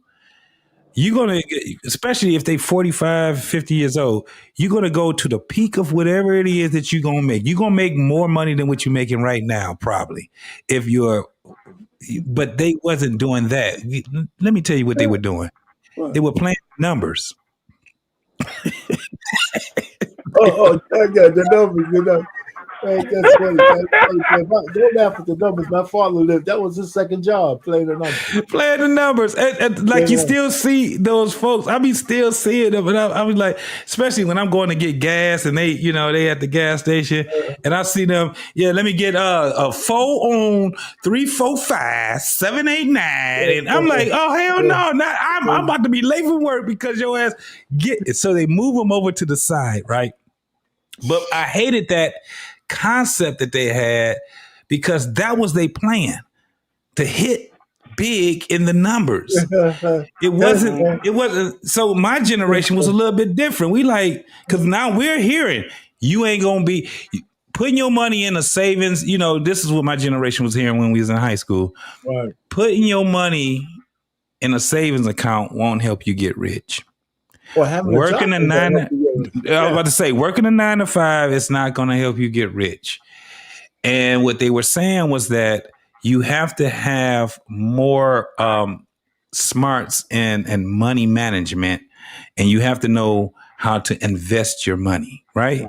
Right. And so that's where my generation was the generation that was like, I hear what they're saying, but we were still so stuck into the previous generation where, you know, we had the savings accounts and all these different things, and it was hard for us to break out of it. So then you got the millennials to come, and they were the ones that actually was like, okay, because school was a little bit started to change. And once the millennials started going to college, this is when I started seeing, I'm just saying anecdotally, this is when I started seeing it. My brother is 8 years younger than me. And his generation was the generation where they started investing in stocks and you know, and all these things they was playing around. Now they didn't have it together either. Because you know why? They thought that they were going to get rich too because they were doing what somebody was telling them to do, and they screwed up a lot of money. They messed up big, right? But when it came down to it, when we see it now, it's kind of like, okay, we kind of figure out that everybody ain't gonna be rich. Right. It's 1% of the motherfuckers that's like just filthy rich. And then there's another 5% of them that's, you know, rich, but that shit can go bad. And then it's the rest of us. And then you got the ones that's below us. And so when we started actually looking at graphs and reading stats and shit like that, now we're starting to be a little closer to reality. A lot of us are a lot more closer to reality when it comes down to it. I don't think I'm just going to die poor. I don't think that I'm not going to be I mean, I'm doing pretty well right now, but yeah, I mean, rich. Okay, yeah, but you know, like I said, yeah, everybody's not going to be. Well, we know everybody's not going to be rich. Like so, yeah. If you're delusional thinking everybody's going to get rich and you don't have a plan that put you on that path and you just work a 9 to 5, you know you're not going to get work. Listen, you know you're not going to become the CEO of Microsoft where they pay you $1 million or $10 million. So those are the only kind of jobs where you have that. But if you work at 9 to 5, you're going to have a middle class life. The problem really is that if you're a man and you're marriage minded, is finding women who have their heads out of the fucking clouds, right? Because if the person is actually maybe range between being a 4 and a 7, most people are in that range, right? You know, so I'm saying, you know, but the women, they all want the guys who are 8, you know, in the higher categories. And so, unfortunately, if we're looking at women, modern women, black women, unfortunately, too many of them have given the greatest gift that a woman can give a man, which is a baby, before they got married. Yeah. So pickings, you know, the slim pickings for a single man with no kids is very hard. You know, especially if you want a mature woman. You know, like 29, 30, because by the time the sisters are there, either overweight or have a kid. Yeah. Nobody really, and most guys want to start their own families. Yeah. You know, at least they used to. You know, and I think more and more younger men are definitely saying, I'm not taking on nobody else's burden. Right. So they're picking. So then now, are they even going to marry black anymore? Right. Yeah. Yeah. You know, that's another thing. So that's another thing that's changed in the modern era. So many sisters have kids, and they're so oblivious to the fact that they pretty much, for the most part, ruin their chances for the best men who are single with no kids. I mean, it's hard. It's like looking for a needle in a haystack when you can find a black woman that's single with no kids. And ironically, that was my wife. My wife I met her at the job, and when she told me she was single with no kids, I'll be honest, I was shocked. When she asked me if I had any kids, and I told her I don't have any, she was shocked. So we looked at it Now like, you look know at what? y'all. Now look at y'all. All those goddamn kids.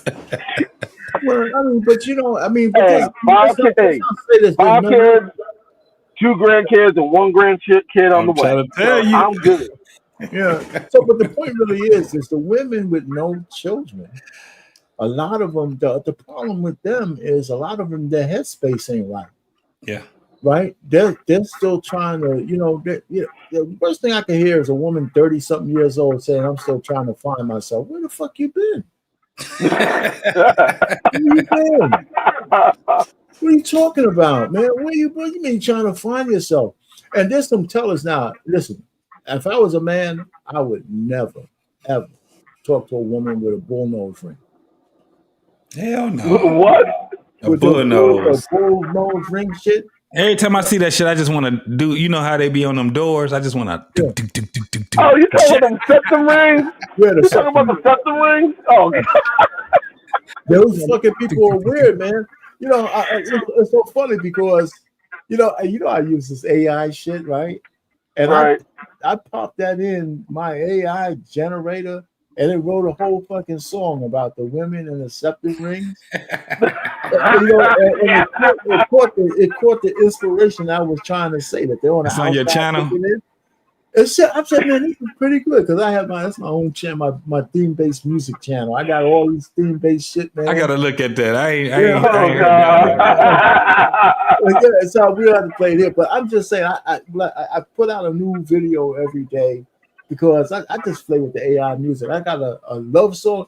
That's another thing, love song, right?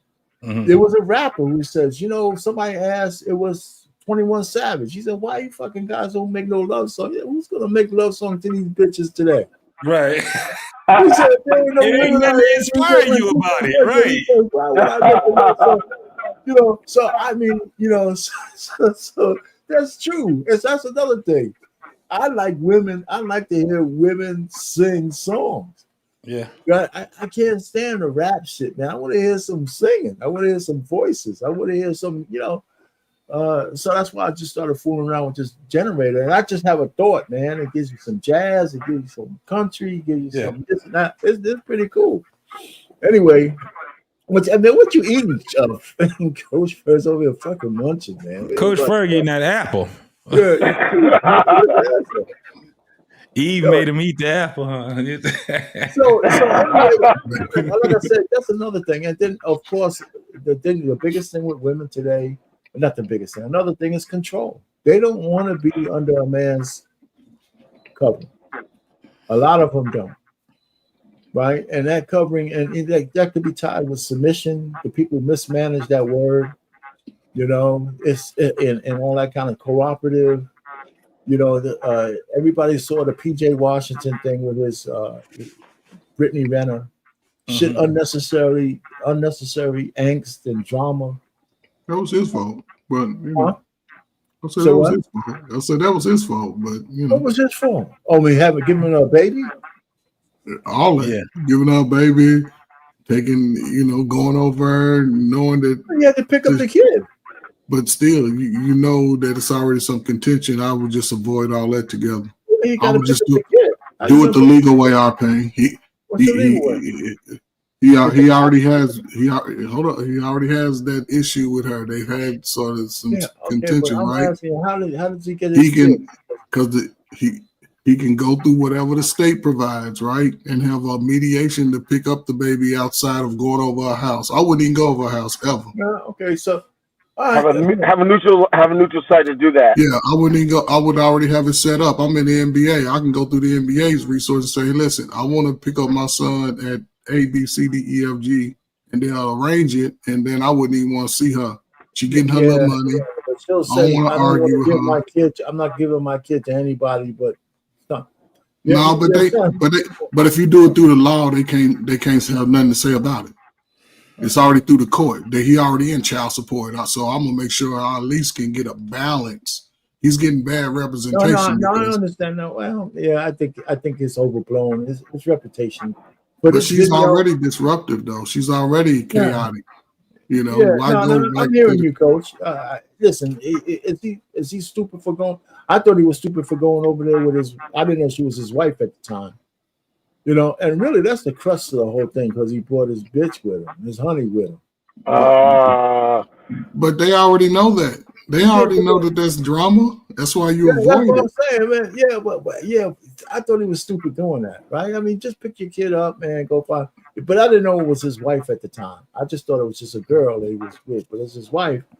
He should be able to do all of these things without drama, but you got to know your audience. You got to know your audience. I get agitated when when I deal with when I look at these dealings between the father and the mother, and especially a woman that's that tumultuous. It's frustrating when you have to deal with it because it's easier said than done when you have to deal with someone that is not right cooperative, right? So it's always going to be something, but it does go to the point, like say if that was me, I do know that I'm dealing with an idiot. Yes. I fucked up in life. This is my fuck up in life, and I got a kid with her. And so it does take my imagination and my fortitude to change and make things just straight across the board, right? It's either I'm gonna go there, pick my kid up, deal with the bullshit, and then get in the car and do this week after week, or I'm gonna say I can't deal with this bullshit no more, and I'm gonna try another avenue. I'm not gonna sit back when I have a woman that's actually trying to do something to ruin me and my child and leave it just 100% in her hands. But that is something we have to, as men, if I was him, what is my strengths? Where are my resources? And I will use those resources to get there, because it's not going to get that part right there. That would have been enough for me. Because especially if she draw me to the point when I say SMD. Yeah. Funky bitch. Because I would have followed that up with a funky bitch and all kind of other shit. I didn't see the video, so I gotta watch. The dog. I would have been totally different than he did. That's why I was like, I ain't did shit.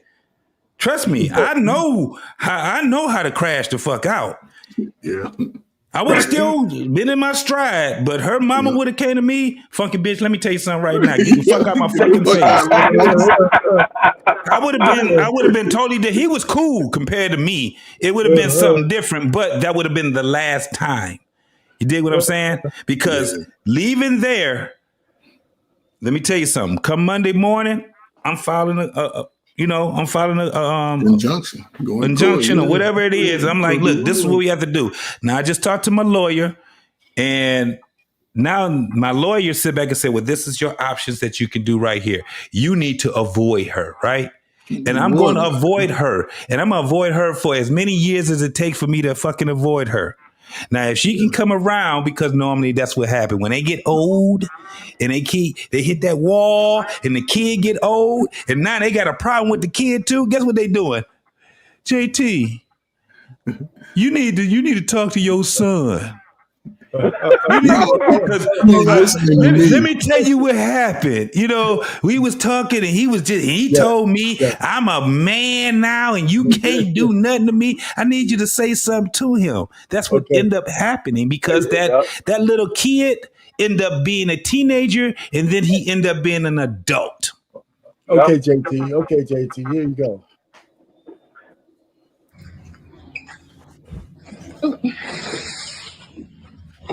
Okay,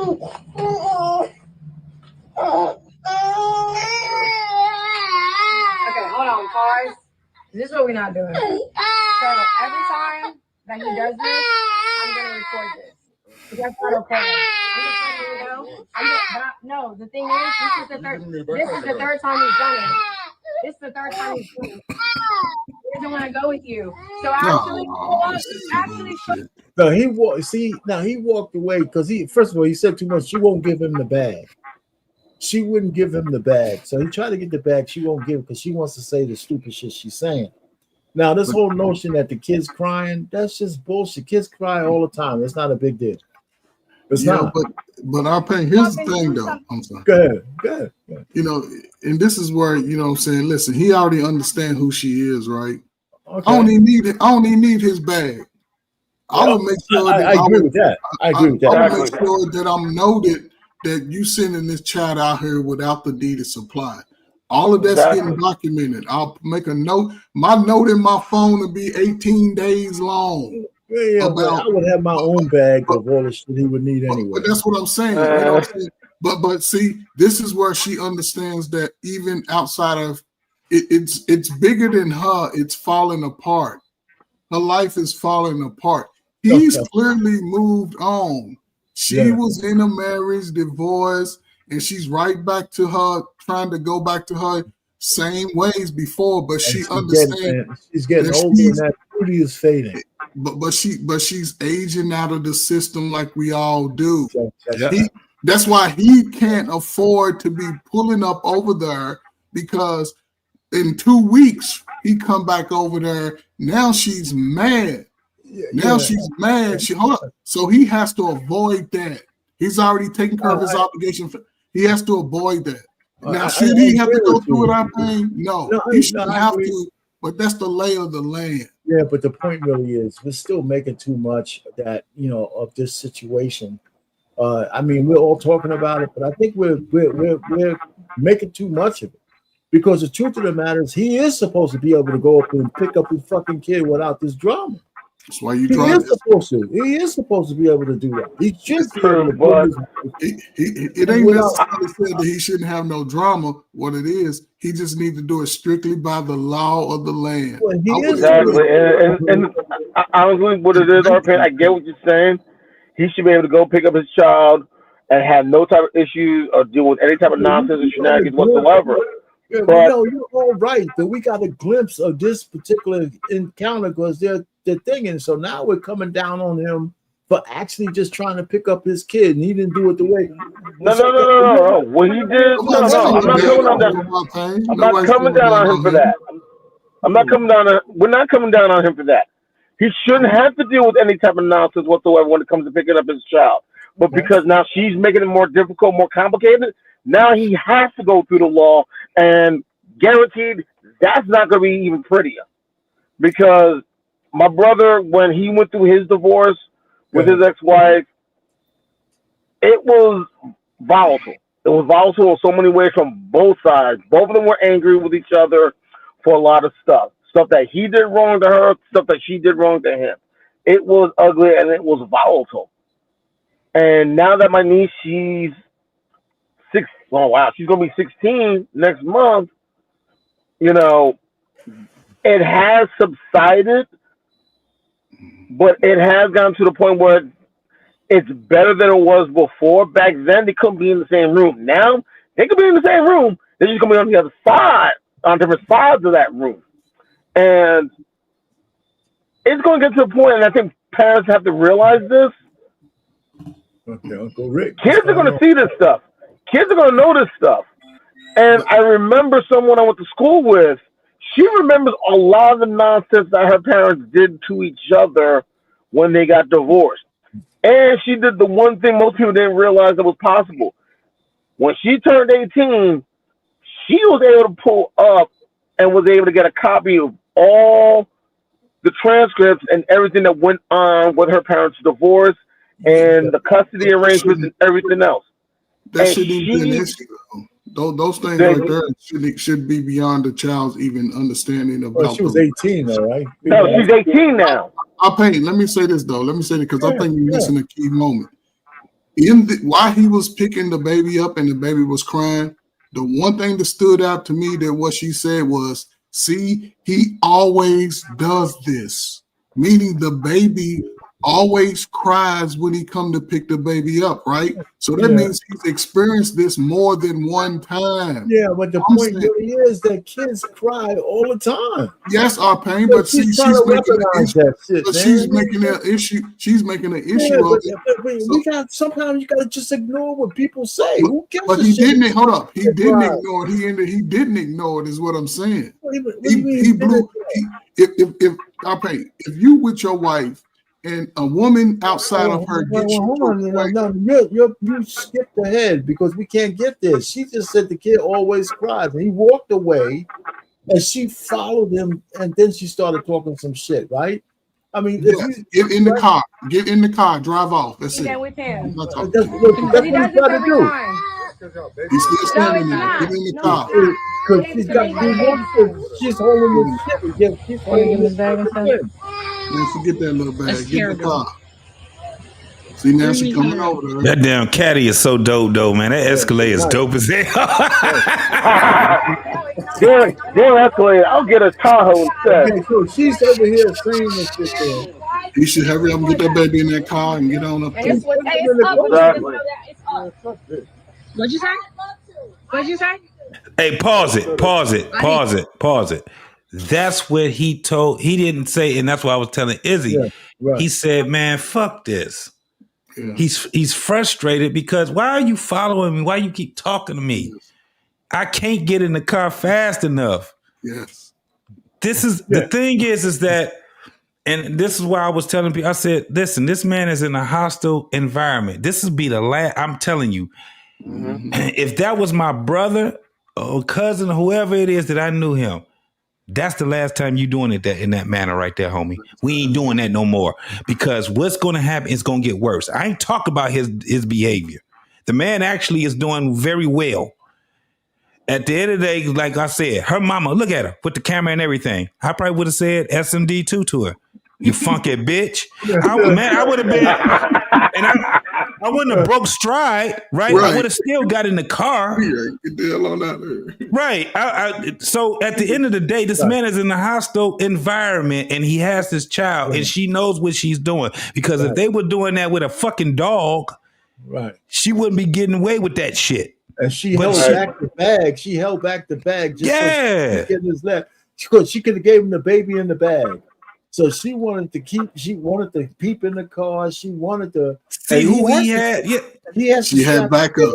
And he also has to strap the kid in. So that takes time. You can't just throw him in the seat. Let me add this too, because she's saying this man's life. Oh yeah. Listen, that Escalade he got right. That's a bad motherfucker right there. But this is the crazy part. He got a Rolls Royce. Old girl bought him a Rolls Royce. I think it was for his birthday. Oh my God. His wife. What does she do? She's she owns a clothing line. She owns, I think, a makeup line. She got money. She be on some real shit. So he leveled up big time, and man, Brittany can't. And he bought her a G-Wagon. If you go on her IG, bro, and you see this G-Wagon, I was like, oh, they out here, they love bombing each other. I don't know if it's going to make it, but man, PJ is not an average basketball player. He's pretty good, man. Yeah. He's more than just all right. He got the bag, man. He got the bag is what counts. He's living a life that he must move a little differently when it comes to interacting with his baby mama. She's no longer relevant. I wouldn't even. Next time she see me, she'll see me at my retirement party. Yeah. That's all I'm saying. I think I would. Now this is the thing, and this is what I said. I said, I would try every moment to be able to avoid her in my power. Every inch of my power, I would just make it to a point where if we don't have to see each other in the exchange of our child, I won't do it. I don't ever want to see you again. It's a song called with Uncle Sam, a dude named Uncle Sam. I don't ever want to see you again. I don't ever want to see you again. So because that the thing is this: he had no business, and we all can agree to this. he had no business getting that woman pregnant. Period. Right? But this is a lesson that he had to learn. Now the lesson is he may not benefit from it, but a lot of other young men will be able to benefit from it. They're not learning it, though. And you're right. That's Anthony my whole Edwards point. is going through his own thing, right? Anthony Edwards and was Zion. Zion Williamson. Oh, he got the skankiest hoes. He's doing it. Got the worst of the worst. You know what it is? But you know what it is about those guys also? And I know this goes back to the sports thing. That's why I've never been a fan of the one and done rule. Oh, no. These guys, I guarantee if these guys were still in college, they might be dealing with some less nonsense than what they're dealing with now. Because giving the kid 19, 20, 21 years old all this money and expect to know what's going on. You can't. Anton. You don't think so? No, it's the upbringing. It's the family lineage. It's not just upbringing. Let me tell you something, bro. When you go from having $100 or $200 in your account to $100 million, you gonna go crazy. No matter what. No matter what, you gonna go fucking. There's nothing bruh. Imagine you had a negative $50 in your account. You get drafted. Hey, man, the next day, put butter on our baby. And you single. You 23 years old, single. You're going crazy. This is what. So when I hear people talking, I'm like, yeah, you talking that shit. But when you have access like that, especially being that young, because they were already screwing girls in high school. They were screwing them in college. They were already in some of the baddest bras that was in all of them, right? Probably in junior high, shit. So you end up, now you an adult and you're doing what you love to do and you're getting millions for this? Yes, man. Ooh. Man, you gonna go, Who gonna be able to counsel you right now? Nobody. They just gotta let that fire. They gotta let that fire burn out, bro. Absolutely. I mean, Brittany Renner blew it, man. When he got her pregnant, she tried to control him based on her age and his age, and he wasn't having it. And so she blew it because she was the same old thought, thinking that now I got this guy, now I can boss him around. I'm right. And he said, no. Wait a minute now. I'm the one making this. I'm the one making the dough. You get known. You got known off of me. What the fuck are we doing? Exactly. So now it's like this. You're right, though. I agree with you, Ferg, man. He's got to find somebody else to pick that goddamn kid up. Yeah. He's got to find a different way without interfacing with her at all. Yeah, I just think that when I'm hearing on the internet or when I heard Izzy Bands and saying how bad it looks, and man, you know what, man, this day, I don't think that most men should be more mad at the way Brittany Renner is. Because we all know that the kids need fathers, and when we find women doing that alienation shit and that kind of stuff with a guy trying to do his job, his reaction to me was just kind of like natural. Like, what are you giving me shit for? I want the kid. Yep. I want to take care of my son. The fact that he cries, kids cry. Yep. Right? But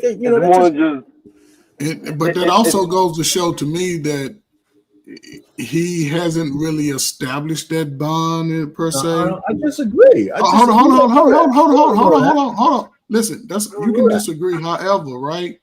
And I think when I was like, if I had my son and if he went somewhere, when I went back to pick him up, he had that excitement of ready to go with me, just being in my arms. But what I'm saying is, he regardless of with you though. But that's what I'm saying. It goes to show the relationship. Your kid always lived with you, though. No, he doesn't. No. But what I'm saying is, he can live with his mama every day. But think about it. All this summer has been NBA off season. What I'm saying is, it's opportunities where he could have already broke through. Now we 3 or 4 months in, and my son is still crying every time I pick him up. There's something else going on deeper than me It's his picking him up. mother. It's her mother. Okay. So he already knows the mama's behavior. How long? He can't solve that though. But he can get around her behavior by not even giving her that type of. But it's the time with the kid. Whatever. We don't know how much time he got with the kid. No. But what I'm saying is the kid. It's not an infant. The child is old enough to talk. The child is old enough to walk. It looks like a small little kid to me. But what I'm saying is, if she's still playing those type of games after all of this time, I would advise him not to even show up over there on that property. You're right, but that's not what I'm saying. He can take care of that. He has a kid most of the time. Yes, so but hold on. If he had a surrogate picking up the kids or not. No, he can have it. Well, if he did, Coach, she could poison the kid all of the time that he's not around. I said that. So it don't matter. And then hold up, but that's still a baby. That's still a baby. So what I said was, Payne, I said, no, it's actual factual that they're putting poison in that child's mind. There's no doubt. No doubt about it. You see how she's acting. And her mama, they both are acting. So we already know what they're doing. When that child is doing what that child was doing, was crying, that's just what it is. Again, it's what Payne just said. Children cry. When it goes from let me tell you the difference. My kids, they used to act totally different when they leave my house and go back to their mama's house, right? When I had to pick them up for their mama's house and they come, they act a certain way and then they get acclimated, right? That's what's going to have to happen with this young man. He's just going to have to get acclimated. At the end of the day, I guarantee, because he wasn't in the car, it didn't seem like he was in the car still crying.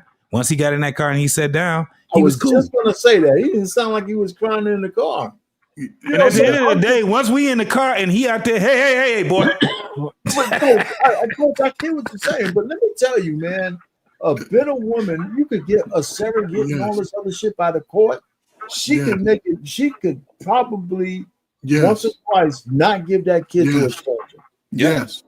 Yeah. And that's what I'm saying. I agree with everything, right? However, we ain't looking at him. We ain't looking at the dude that worked 9 to 5. We looking at a dude that has access and who has been already publicly scrutinized by even having that relationship in the first place, knowing how she moves. And if she's still doing that today, he got a wife, he's trying to start his family. What I would do, I would just do it the legal way, just to avoid the possible chaos. What's the legal way for? That's where she'll be dropping. We'll be at a neutral site with professionals outside of her mama taking videos, because her mama's gonna lie for her regardless. And I wouldn't even want to have my son or daughter subject to that behavior. But he would have to force her to want to go to a neutral site. No. If it's ordered by the court, if it's ordered by the court, she has to be obligated to go along with it, like or not. I'm not saying he can't do that, but she's going to fight against that. And he can get her hair in the he can get custody of the baby. No, but here's the thing, Arcane. Here's the thing also. He brings this up. He can bring this up in court in a hearing and saying she makes the transfer of the child difficult. She makes it very hostile. She makes it a hostile environment. She makes the situation more difficult than it has to be. And when the judge sees something like that, whoever he or she is, they see something like that, they're like, you know what? Every time we're gonna do a pickup, every time you guys have a pickup and drop off, somebody from the state will be there. It will either be done in the offices or it will be done at an outside location with a police officer present. That depends on whether the judge will grant that shit. It definitely depends on the judge. It depends on, it depends on, because it still gets fucked up for people with means. Yeah, so the thing is that depending on who, and the craziest part is that it may not be a judge, it may be a majesty, right? This is the problem. Again, this is the problem. The family courts are not that in depth. That's why if he can come up with another way, he still got to deal with her saying, I don't want that to happen. He still got to deal with her saying that I don't want my child to be with nobody else. If he gonna come get him in the judge or the majesty, he still can sit back and say, well, she's not agreeing to that, so this is where we're gonna keep it. And because what they're gonna end up telling both of them is, I'm not getting to that bullshit with what y'all doing. This is how it's supposed to be. This is where y'all go. That neutral shit is not neutral. It's still not neutral. We done seen video after video and motherfuckers doing that exchange shit and the woman still acting an ass. Right outside the police station. Right outside of the police station, acting an ass. But still, you can't negate what the law is. You still have access to that. I wouldn't recommend, but I'm just saying, yes, the women may send you through it. However, you still have to think beyond that and protect yourself for the long haul. Do that shit. The hell with their feelings. If you have a disruptive woman, coach, so what? But a lot of times we don't know that they disruptive until after we break their heart. This woman clearly I'm talking about right now. I'm not talking about now. I'm talking so again. He can try everything he wants. If she wants to be disruptive, she can. She can be disruptive. Yeah, however, she gonna be disruptive. Yes, if they move to be disruptive, in order for a man to get a hold of that, he has to do it by the book initially, and then at some point, that child will realize this person's full of shit. Yeah, but right. You talk about the child but you listen. Morally, we shouldn't have to do it. But this is America. This is the modern day people how they move. I hear what you're saying. I say do it by the book. I've had fathers he's in this by the book. Sometimes you got to do that. But now you got to take it a step further. Every time she give you friction, you take it a step further. That's within your right as a father. I hear you. He should try to get a different arrangement. I'm just trying to say that if every arrangement, one way or the other, has her giving that baby to somebody else. If it's not him, it's somebody else. And I'm saying no matter where that arrangement is, if she wants to be a prick bitch, she could do that anywhere. Yeah. She could do it out. She could do it with the mediator. She could do it anywhere. And let her then, because it will bite her in the ass later on when you was expected. You keep saying that, but this one is the law. Come down on the women the way it should be. That's why the shit's so fucked up. That women get away with this shit all the time. Child alienation is one of the biggest crimes that women make against women. And I'll tell you, like I said, I agree with you in that. Remember the person I was telling you about that got her court records and found out about all the stuff that went on with her parents' divorce? She had an issue with her mom. She still to this day has an issue with her mother because her father would write to her and she kept the letters. And this was like 8 years worth of letters that he was writing to her that the mother was not given to her. Oh, okay. And when she found out, she still loves her mom, but she made it a point to always make sure that anything that goes on, she's going to make sure her father knows first. Like, the woman literally destroyed her relationship with her daughter because she was that petty. Literally. And that's the only point I'm making, because Coach Ferg, you're not wrong, but if a woman wants to be disruptive, she doesn't give a shit what the court says, unless they put her in jail. Yeah, and that's okay. That's the point. Yeah, but no, I'm just saying that's okay. He already, that's what I'm saying. He already understands who she is. He already knows that she's disruptive, right? So I'm just saying, to alleviate all of this extra stress, sometimes you gotta take feelings out of it and use what the resource allows you to do. That's all I'm saying. He's a professional basketball player. I wouldn't even deal with that. Listen, shit. The point really is that I'm not saying he's just some helpless conduct, but that might not alleviate shit. It doesn't matter. She can complain to the courts about how she got to go drop the baby off, and the court's gonna be like, okay, well, and or the courts could deny and say no. The way most courts won't deny it. They have to. A lot of courts won't deny it because the thing is, if they see the situation and see how hostile it is, they're going to say straight up, this is how it's going to be for the time being. Well, I don't like it that way. Well, guess what? That's how it is. If you don't cooperate, you could be held in contempt. Man, I tell you, man, these fucking women don't care about no contempt because they know the course. It doesn't matter. Yeah. No. Don't worry about how they feel. Okay. I've seen some women lose custody of their kids because of this bullshit. Yeah, they saw that, well, I'm a woman, this shit ain't gonna happen to me, yada yada yada, and the courts were like, okay, you know what? Transfer custody to the father. It's it's definitely a tossed up. Yeah, you know what? If you would say that he should just, you know what, to get back to Brittany Renner, he should be fighting for full custody of his kid. Yep. Yeah. He got the money to do it. Yep. He's got the and money document all of these incidents.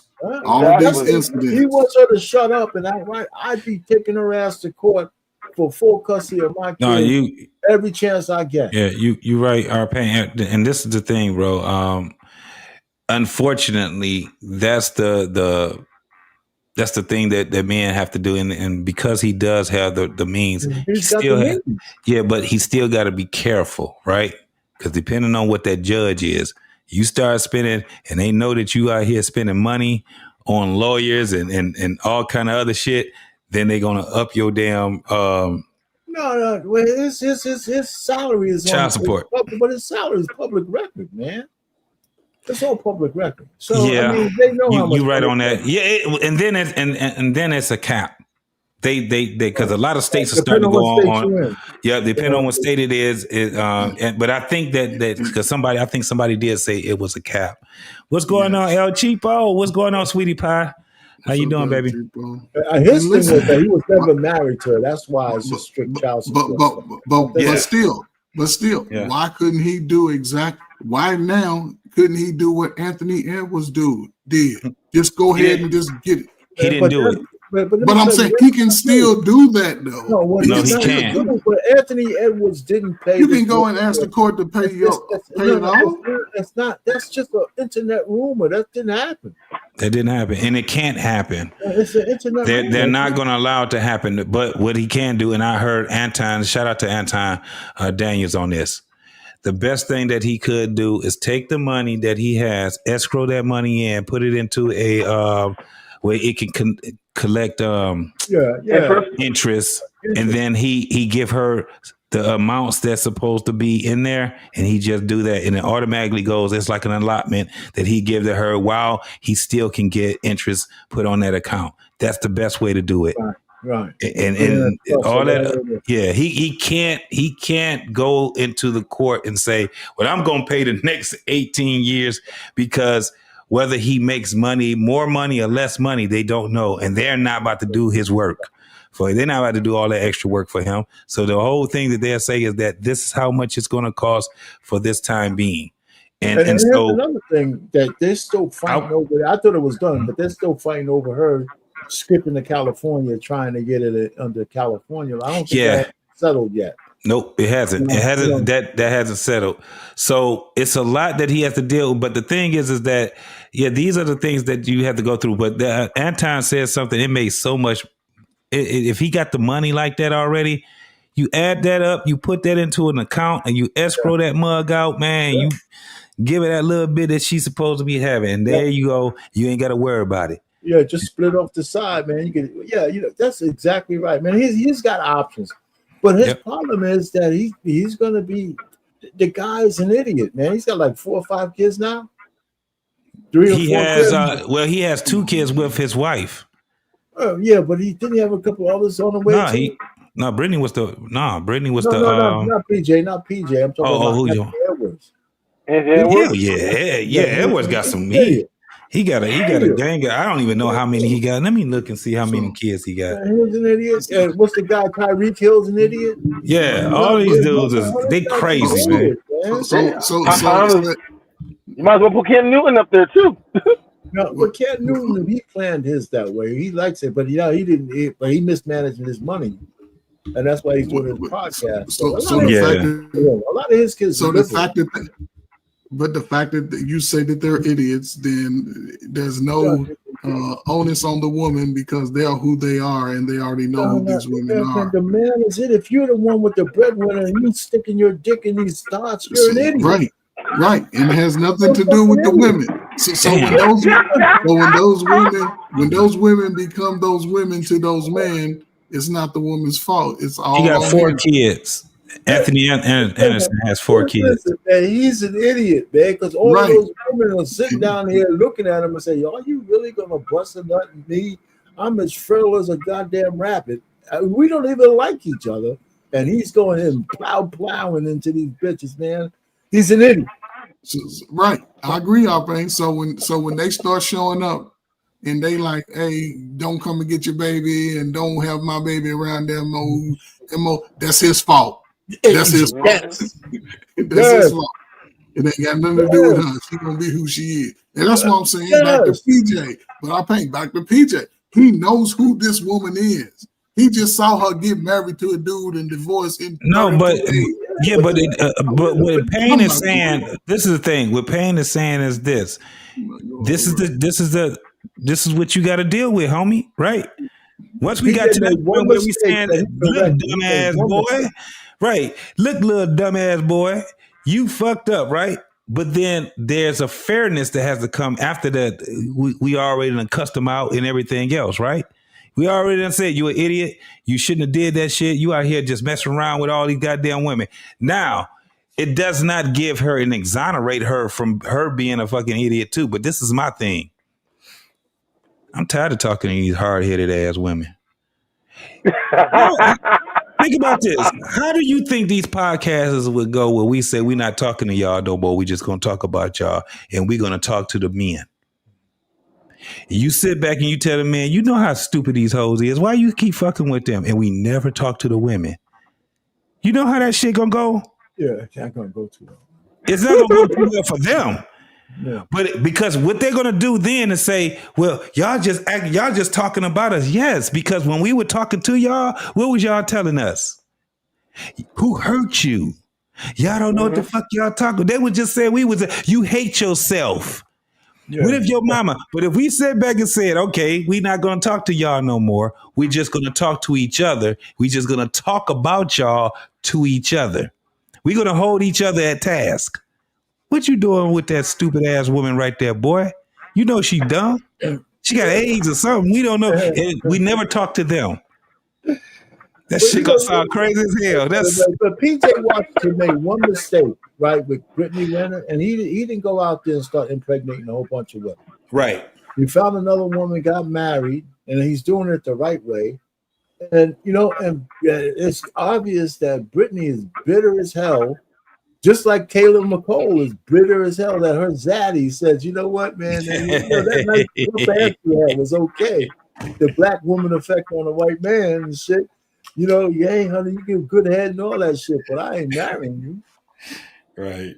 And she's sitting out here talking all that bullshit. Kayla Nicole, 5 years she spent with this guy trying to be Zaddy's mistress.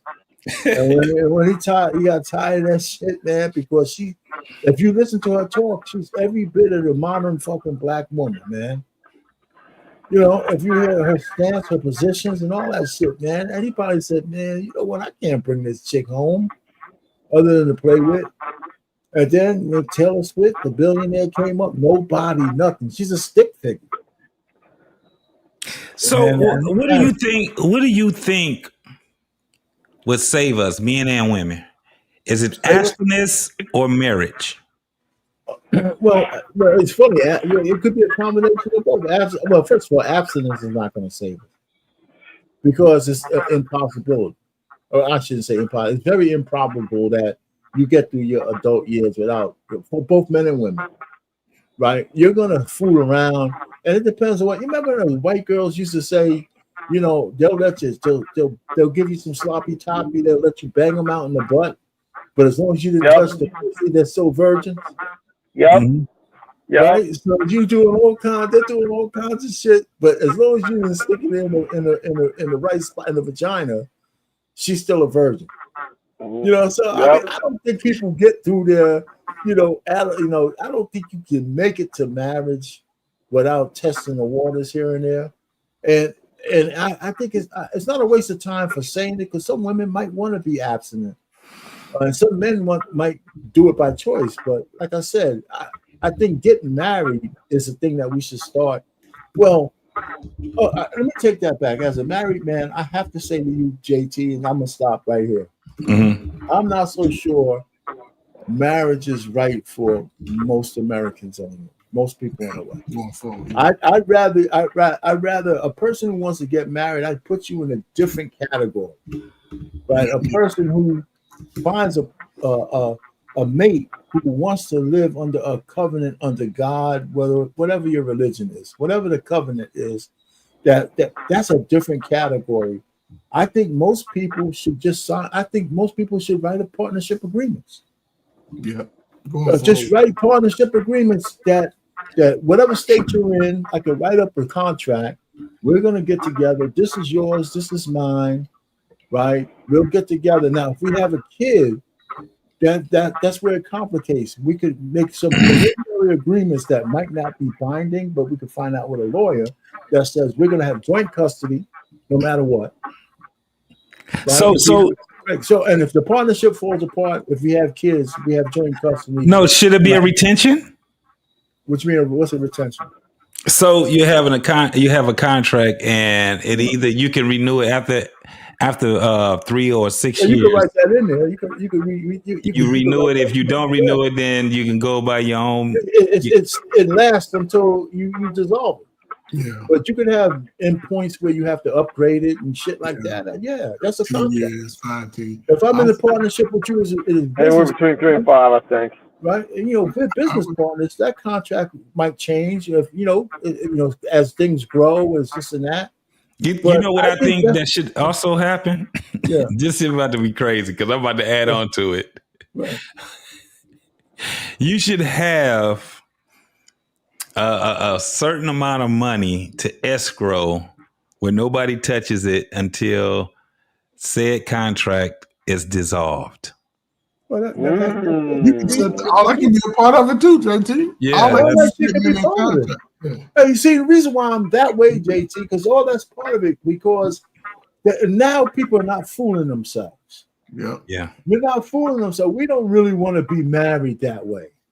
Right? We don't really want the state to be in there. We want to just be part. I'm gonna live with you. You're gonna live with me. Maybe we have 2 houses separate, but we have this agreement with each other, right? That's binding as far as a binding agreement between 2 people can be, and we could build shit together. We could build businesses out of partnership. We could build a family out of. I mean, I think that's what we could do because a marriage contract under the covenant marriage, unfortunately. The state fucked that up. Yeah. And every state messed that up. I don't see it coming back. I don't see it in that sense coming back. Yeah, the kind of marriage I have, I can't tell. I don't. I can see maybe like they say what 30% of Black people get married. 30 to 50%. It's like 36%. And then the rest of the West, we're not alone in this. The white people, everybody's like, the people who might be still getting married is Indians. I'm talking about the Indians from India. But when you look, somebody had looked up. I forgot what podcast that was, and they were saying that the highest divorce rates was not even U.S. didn't even make the top 5. I had to look at it again, and they had the different. They said the U.S. didn't even make the top 5. But they're talking about Western. They had Europe. They had certain countries in Asia. They had, but we didn't make the U.S. according to the and it was somebody that was credible. I don't know if it was media man or not, but I seen that and I was like, damn, that was crazy. And I was looking it up, and everything that they were saying was right, but I can't remember where it was. I was like, damn, I was driving too, so I'm like, I'm about to get into a damn accident trying to look at this. But it surprised me. U.S. didn't even make the top 5. It's an antiquated thing because, and the reason why I'm saying this is it took me a while to say that because I want my daughters and all that to be married. I'd be loving to walk them down the aisle, but too many people, man, keep so surprised when me and my wife say how long we've been married. It's like we're fucking unicorns. Yeah, you know what I'm saying? Too. You're 38 years, and the first thing they really want to say is, how the fuck could you stand each other that long? They really want to say. Oh, they say, come on, man. Y'all really, but the fact is, back in my day or your day, all of us here, man, people having lifelong marriages was the norm. Yeah. But now it's such an exception, man. When I talk to people, man, what? But People you know what get it is? divorced after 20, 25 years. Why would you get a divorce after 25 years with somebody? That's what I was telling you earlier, Arpang, when That happened to earlier in people the I know. show. My grandmother and my grandfather, they were married for 25 years. They both divorced each other, went to different spouses, and they lived in their marriages. I think my grandmother's was like 38 years, and my grandfather was like 40 But years. they were young when they got married. They were real young. Wow. Yeah, so they had two long ass marriages. Yeah. It was like I was like, damn, that shit They crazy. might have been They might have been 42, 43 after 25 years, man. They might have been Yeah. that, That's why I said my grandfather, he's still living. He's 99 years old, man. So yeah. But I Yeah. don't know, man. I think what it is now, the thing that's killing me, what a lot of these couples are trying to do, they want situationships, but want the perks and benefits that come with marriage. It's like, well, we want the perks, we want the benefits of being married, but they don't want to get married. And I'm looking at them like, that ain't gonna happen. I remember having an argument with a friend of mine about that. She was like, well, I've been together with this person for so long. Why shouldn't we get the benefits of marriage? Because you're not married. Plain and simple. Because people will find a way to abuse that, take advantage of it, and then when the state finds out that y'all been taking advantage of what comes along with it, all y'all jokers gonna be arrested for fraud and shit. That's why. So plain and simple, if y'all Yeah, want all the I know perks, people that's been telling people that they were married because the people don't ask. A lot of these entities don't ask for marriage certificates. They got them on the records as being married. These systems are very sloppy right now. So yeah, and you can get caught up in that whole marriage fraud thing. And there's a lot of people that comment and they be like, well, it was common law. Not in this state right here. We don't do common law. but ironically, I found out when gay marriage got legalized, a lot of the common law stuff got tossed out the window because the reason why they had laws on, say, domestic partnerships or civil unions is because gay marriage wasn't legal. Now that gay marriage is legal, anything associated with civil union and domestic partnership don't count anymore. No, So not if that, you not, want, not that, not Every that time they I hear don't about count. that damn gay marriage legal It's not shit, I that mean, they don't count. It's that if because the gay marriage, though, Antoine, is that all, if you just have a roommate now, and you stay with a roommate for any appreciable amount of time, they had to get rid of common law because that person could sue you for benefits because y'all were living together. yeah. That's why once Yep. they had the same sex shit, it could be litigation about just having a same sex roommate. If a person turns into a prick. Yeah, we were fucking, man, during and you might not have touched about and he was my lover. He was my love, you shit all of a sudden, man. You said we were lovers and shit, man, for 10 years.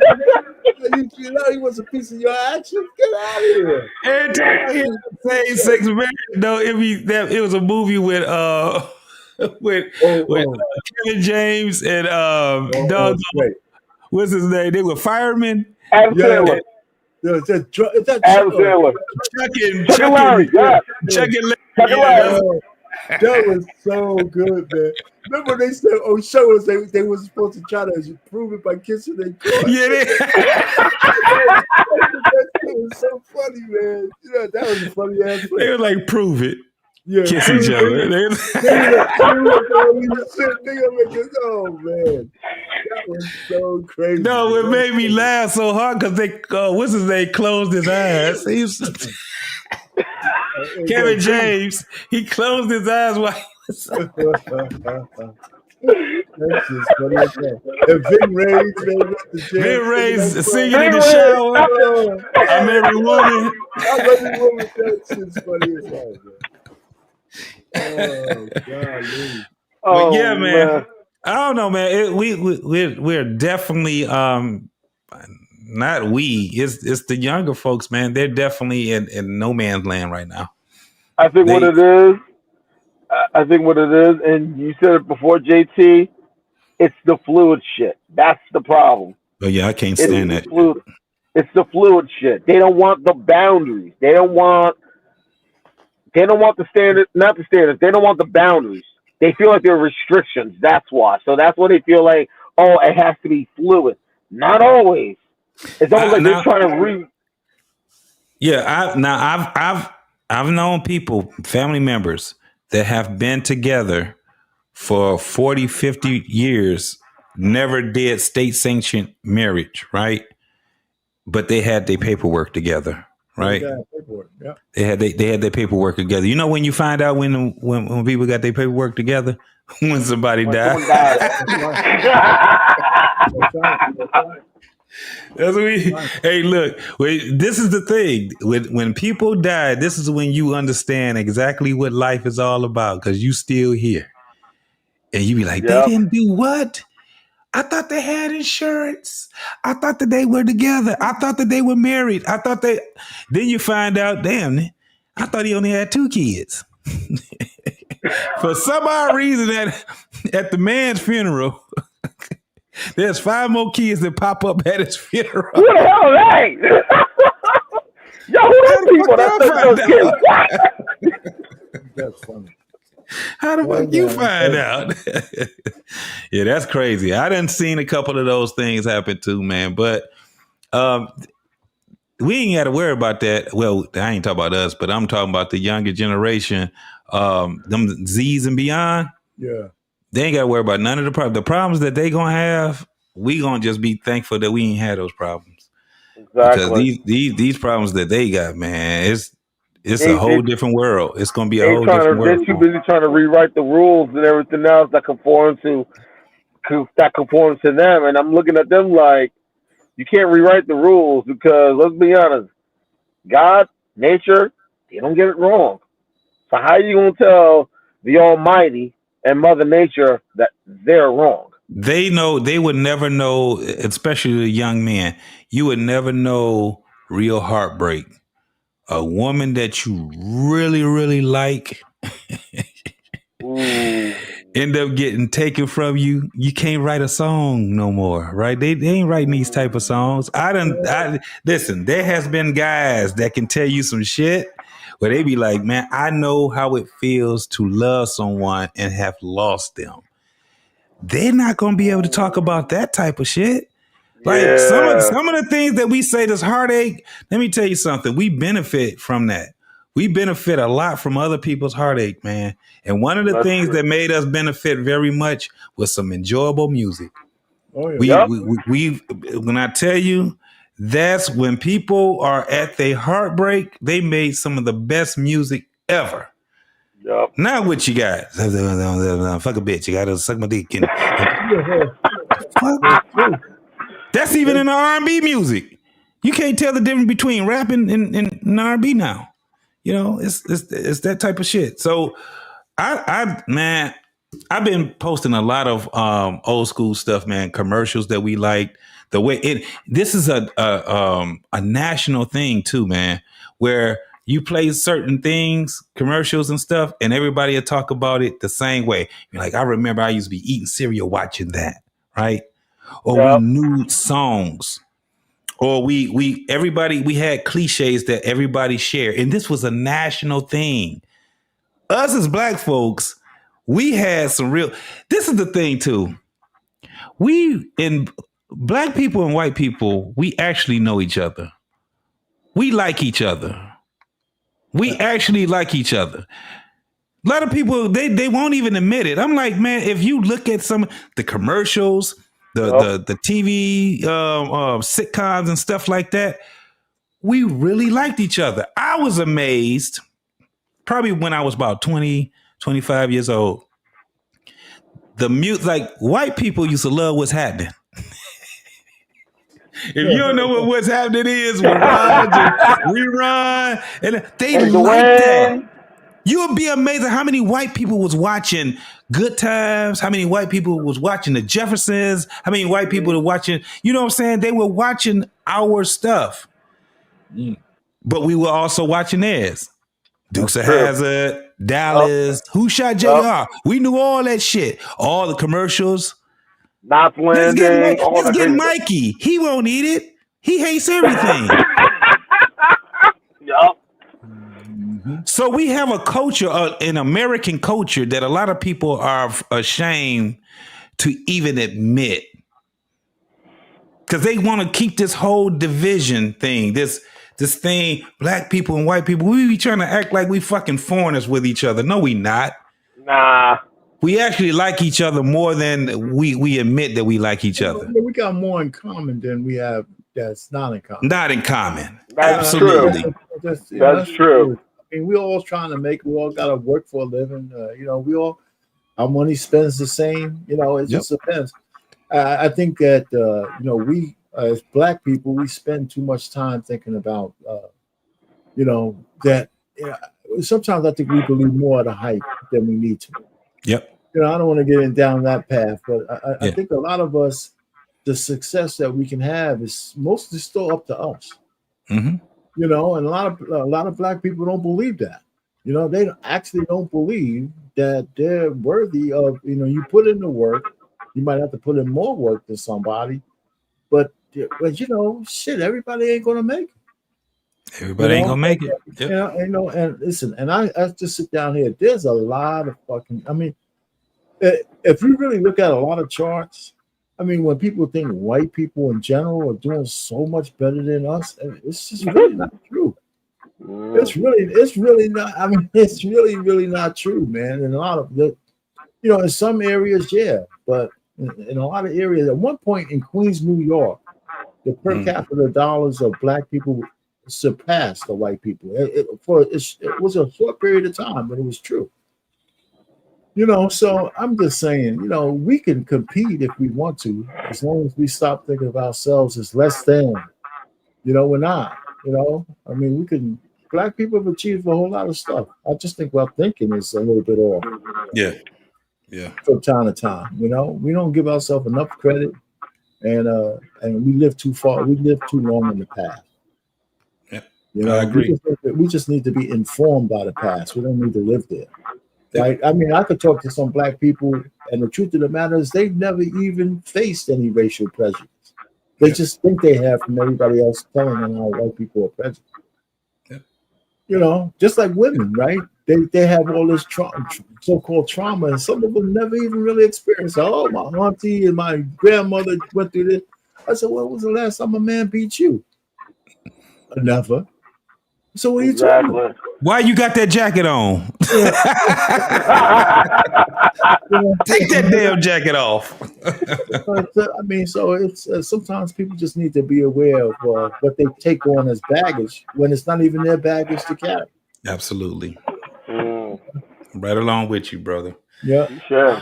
All right, man. We had 2.5, man. We did great, man. I am so glad that the brothers came up here. We got a chance to talk. To chop it up, man. Content was great because for one, it's authentic. And it's original. And it was our thoughts, man. Yeah. Here at the Black Man Unfiltered. What else? What's yours? Arpay? I got 3 channels now: marriage, politics, and sports, theme-based music, and unique sports talk. I got all 3. And Coach Ferg, yours is Coach Ferg, ain't it? Yes, sir, man. Coach Ferg. Sure, man. What we know podcast. Yeah. Antoine, when you getting your channel, man? Right. I'm trying to get it up and running right now. I've been busy, but I gotta try to get it up and running. I'm calling it. Let's talk about it. It's cool. We'll talk about a little bit of everything and just that's basically what it is. You got your family as the priority. We old guys, man. We are our own priorities. You know what I'm saying? Our pain ain't got to go to work. I ain't got to go to work. JP, he's sitting back on his own. So your time is allocated tomorrow, Wednesday. I tape it these days, but I don't do it live. What's that? My Wednesday, I have a sports show I did. I used to do it live on my other channel. Now I just invite some people. We talk some sports, and I repost it later on at 9 Yeah. o'clock. Man, I got so yeah. much doggone content I need like- to chop up. Yeah, man, we'll be on BMU tomorrow night, man. 1-on-1 at 8 o'clock, man. With I'm at work, so I don't listen to you guys then. a lot going on this week, man. It's a lot going on this week, man. Football Thursday. Hey, Thursday. Y'all Yeah. getting some live back. Thursday football. Yeah. After I leave here, I gotta watch my Alien Earth. You know, so, so I'm gonna watch it right here on my computer. You know, Alien Earth. After I finish with you guys, hey, I did key up one of my love songs and shit. But, I gotta listen to it. It's a love song. you know what, man? I'm gonna put the link in the back. Okay. Chat. Let me put it back there. I would play it, but I don't want to. It's no ladies up here, so I don't want to play this shit for you hard leg fucking. No, yeah, we ain't just come over here. I'm gonna have to borrow it one day. I'm gonna have to tell my lady what's going on, man. Let me play this song for you. Oh man, yeah. I'm gonna put it in the back, man. Copy this shit, man. She's gonna like this, man. I got a lot of likes on this one. Mm-hmm. You know, yeah, I do. Let me get to the back. I'm gonna put it in the back chat. I put my theme-based music link in the back there too. Yeah, I do gotta say this though. Y'all do understand, Coach Berg, that the Lions will be going all the way to the championship this year, right? You do understand that, right? Yeah, I do understand that, right? Yeah. JT, y'all got the hardest You sound like a Jester, man. The Lions got the hardest road to beat, man. Y'all got to overcome Our first out of everything. Who we gonna have to overcome? We beat everybody. Hold up, our thing. Listen, What? I lost both coordinators on each side of the ball, so that's You must ain't seen these other coordinators we got right now, huh? Don't mean nothing, man. No Bro, you better check that roster, boy. You better check that roster. Okay, You better JT. check that roster. You better Don't check talk- that roster. Don't talk to me in We got October. Alabama State, man. We got the whole Hey, Alabama State Hey, team on the we got Lions, bro. JT, remember we got your defensive coordinator. He's our head coach now, so Don't worry about it. We every time we play y'all, we gonna have a vengeance for y'all. It's gonna be a 15, 14, 23 game lead. We just gonna be, and we ain't gonna let up off you either, boy. Y'all better find out about them Lions, man. I'm trying to told you. Talk to me in October, JT. Come on Yeah. in October. Man. No, we're talking October all the way to February. Because guess who's going to the Super Bowl? I'm telling you. How about them Lions? Hey, man, before we go, let me say this. Have you guys seen on Netflix the thing about them Cowboys? I heard about it. No, I haven't. Man, that documentary is so doggone good, man. That document, I ain't even got to. They haven't even got to Deion Sanders yet, but man, I gotta say that football team, I can see why people really love the Cowboys, man. This was what Landry is the coach. Yeah. Yeah, man. I That thought they were ahead shit, of like their it's a time. love to hate. It's like that love to hate type of Honestly, team. But man, I put it like this. Just his formations. I put it like this. The formations were like ahead of his time when they would move the backfield and all that shit. I said, man, yeah, that was dope. Antoine? The Cowboys, professional sports here in North America, the Dallas Cowboys got the second most deranged fan base No time. in North American sports. Yeah, they're number two. They're number two. But wanna know but who's that number documentary will tell you Who's who's number on one? San Francisco. San Francisco's number one, ain't it? No. I said in pro sports, Cowboys are number two. You want to know who's number one? The Bears. Nope. And Who? sports wise, on all sports, the Toronto Maple Leafs. Really? They are the most. They are the most deranged. They got the most deranged fan base in all the pro sports in North America. Yes, they do.